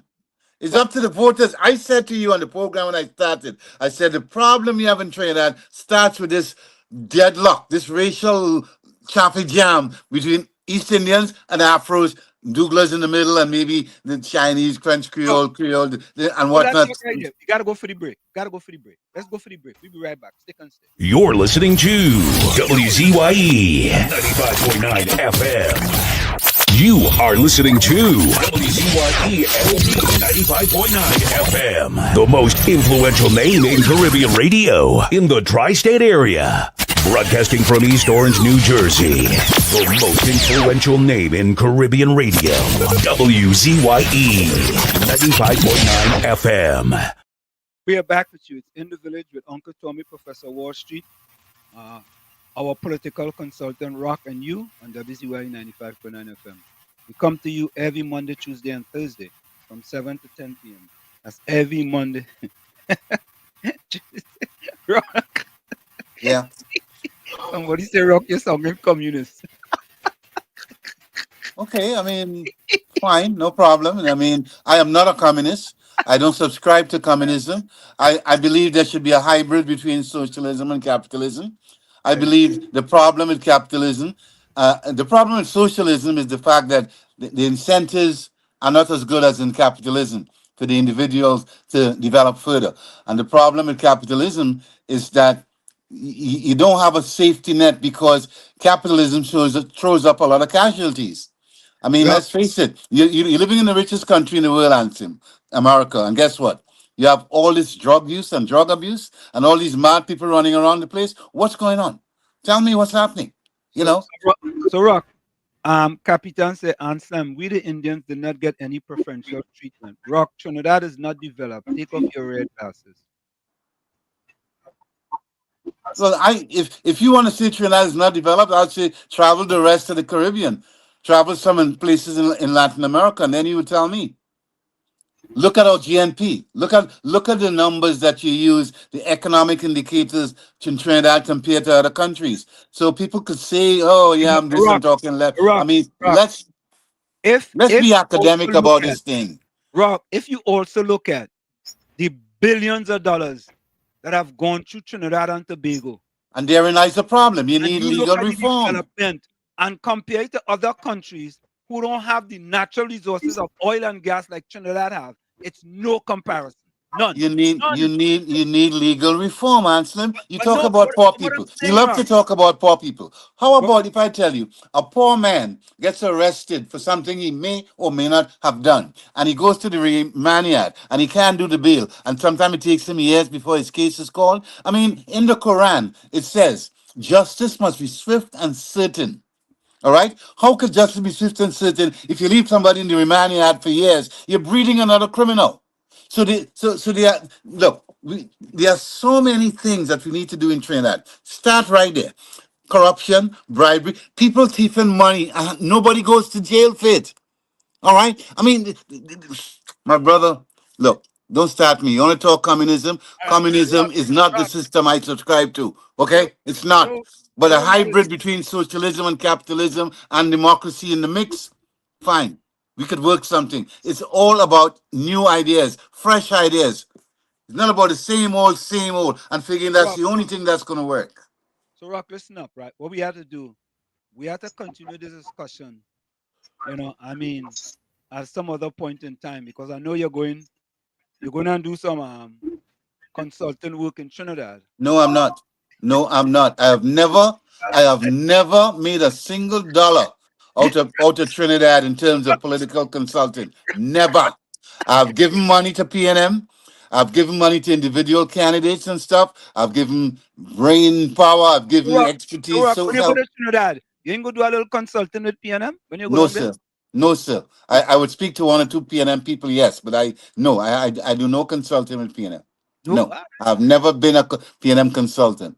I've done things to help the party move forward. Listen, some of the ideas I came up with. Came to Manning, I chaired meetings with Manning. We had PNM groups out here. You know this. You know some of them, and we asked for party status. We asked for people in the diaspora here who have ideas, willing to send down. We send down blue papers, position papers on crime. Look, guy, don't even start me. The approaches I take to Trinidad is not about PNM, It's about Trinidad. It's about country, brother. If Miss Prasad wins, I would probably if somebody reach out to me to help to find a way to develop the country better. And I have so many ideas in terms of education. I have so many ideas. Stop it. I don't even want to go on because I sound like I'm sitting my damn on. Rock, listen to this, Rock. It's a pleasure. We are very happy that we had you. We're gonna want to bring you back, because if we had to bring you back, we had to do the whole program with just you, because this was a this was excellent. So, any closing words before you go? Well, if even in America, and the same as in Trinidad, we stop thinking party and we start thinking country, we'd be better off. If even in America and in Trinidad, we start educating ourselves beyond just the ABC and the book and reading, writing, written. Go ahead, Russ. Instead of just reading, writing, and arithmetic, and realize that education is a lifelong process. If only we realize that we can't just come into stuff closed-mindedly. We can't just come into stuff without the prerequisite hard work, as Lloyd Best used to say, hard work, in terms of research, in terms of reading, and in terms of just developing yourself so that you can make the correct decisions when it comes time to voting for somebody who you want to put in there to make the right decisions for you because they're representing you. And we're not doing that well. Not just Trinidad, All that thought right here. Capitan, you got 2 minutes. 2 minutes. Go ahead. Yes, good night, Wall Street and Uncle Tommy and the guest, Mr. Rock. Yeah. Thanks. Good night. I've been listening to you and what you say, and I agree with some of it, and I disagree with a lot of it. One thing is that people keep calling and saying that the Indians, they've gotten benefits from the PNM government. And that is not true. People work hard. They may have legacy lands that were left behind, and they use that to develop Central. That's why you see the large businesses all over the place. They were not able to get into the civil service, so they went into the professional service. And that's where we are today. I'm waiting for 10 years now under the PNM for a septic wastewater treatment plant to build a laboratory and a medical hospital. And there's no incentives for me to push ahead with anything unless this government changes. And that's where I see it. Thank you, man. Thank you. Well, I'm glad the caller. Rock. No, we're not going to get into that, but we can get into that another time because we got to close. All right? No problem. So, no problem. I want to thank you so much for taking the time to come join us, man. I don't know if Tommy wants anything to say before we go. It's a pleasure and we really appreciate it. And Rock, people don't know you and I are friends, you know what I mean? Yes. Yes, we go all the way back to Ed Roberts. Come on. Yeah. We go way back. We go way back. So again, Rock, thank you so much, man. Have a safe trip. No problem. Yes, brother. And you take care. And Tommy, you take care. Whenever you come back, hit me up and we go do this. Okay, fine. No problem. Right. Okay, right. take care. Good night, Tommy. All right. Good night. Yes, good night. All right, there you have it. Wall Street, I was having some internet troubles all No, night no, no, long. no. It was no problem. No problem. You recognize that? Patty say, Rock, get better friends. Yeah, but I really wanted to ask. Yeah. I wanted to ask Rock about the SRC recommendations, and I didn't get the. Did I? Which recommendations? Can you hear me? Or the SRC recommendations? Hello, answer. Yeah, the SRC. Okay. I wanted to ask him about the SRC recommendation. That's winning, but I didn't get to ask him about it, but because my internet is very unstable all night long, it's amazing that now it is halfway, but I kept getting online. Anyway, my closing quote is, let me get my closing quote. Closing quote. Don't worry about the haters. They are just angry because the truth you speak contradict the lies they live. Don't worry about the haters because they are just angry because the truth you speak contradicts the lie they live. From where I said this is it. The clock on the wall said that's all I like to say, but I've got to go. Remember, hard work beats talent when talent does not work hard. And for every 60 seconds of anger, you lose 1 minute of happiness. Remember, your circumstances may determine who you are, but you are responsible for who you become. Go ahead, Tommy. My closing comment is, if grass can grow through concrete, love can find you at any time in your life. If grass could grow through concrete, love can find you at any time in your life. Like I always say, you have to become the change you want to see. You, that man in the mirror. However, if you look in that mirror and you don't like what you see, do not blame the mirror. Never look down on a person unless you're giving them a hand up. Love you all. Be safe. See you on our next session, which should be Sunday, God willing. Good Tommy, I'm Mr. Rocker. Have a blessed night and Thursday. So watch it. Yeah. Well, back online. I'll be seeing you back in our time, man.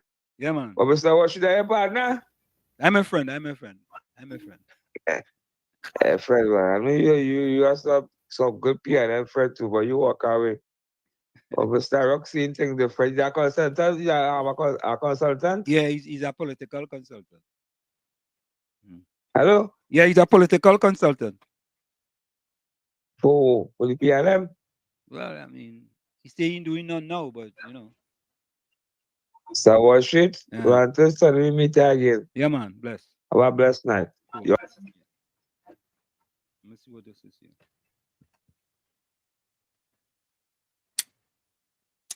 Hold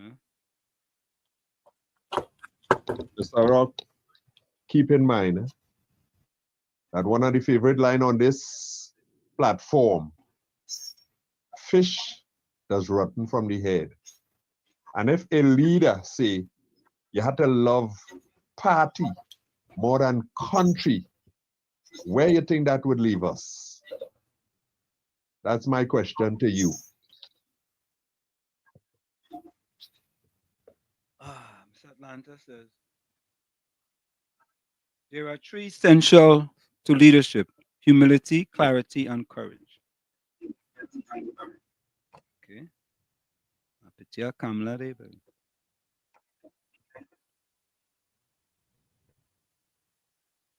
Leaders who don't listen will eventually be surrounded by people who have nothing to say.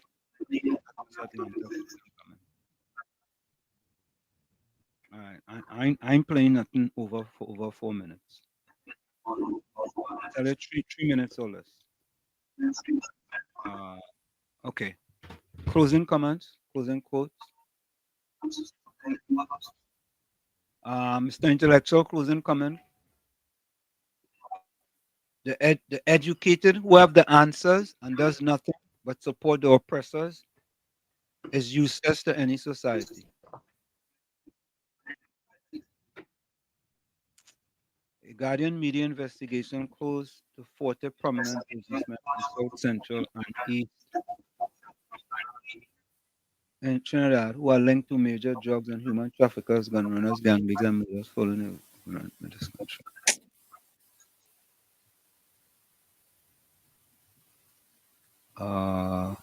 Any other? Okay, hold on.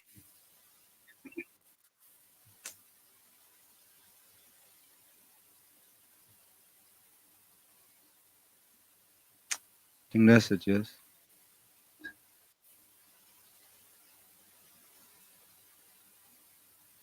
I always said keep your closing comments under 3 minutes. 3 minutes or less. I've said that. I've said that.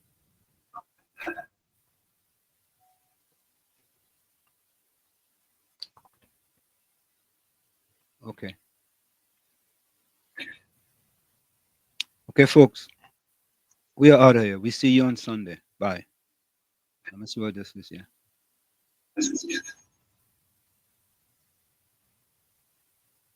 Closing comment. Excellent. Closing comment. Excellent program tonight. Congratulations, Mr. Work. I rock. Who's Mr. No, Work? Mr. Work. Who's Mr. Work? Who's that? I guess that's the new name for Mr. Rock. Mr. Work?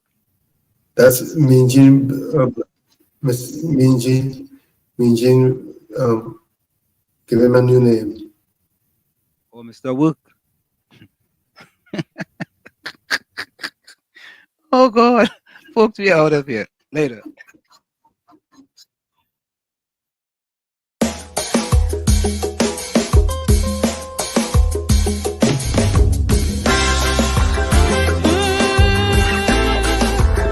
We gotta save it. Oh yeah, my sweet TNT. Oh yeah.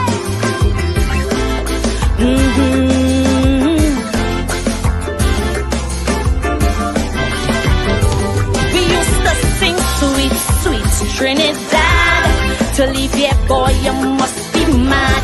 This is the land of milk and honey, rum and coke and easy money.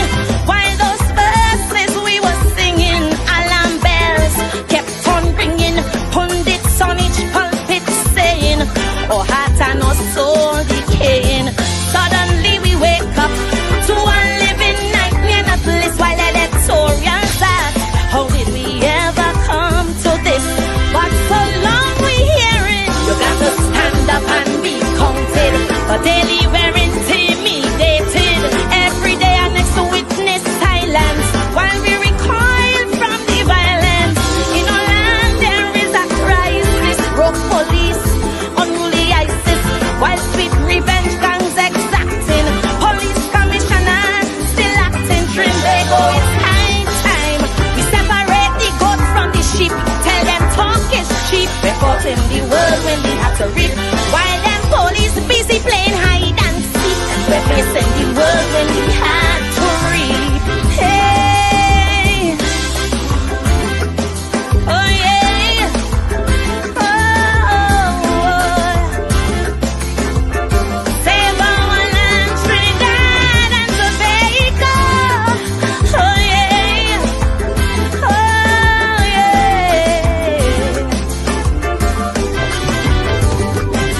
In our schools, kids getting on.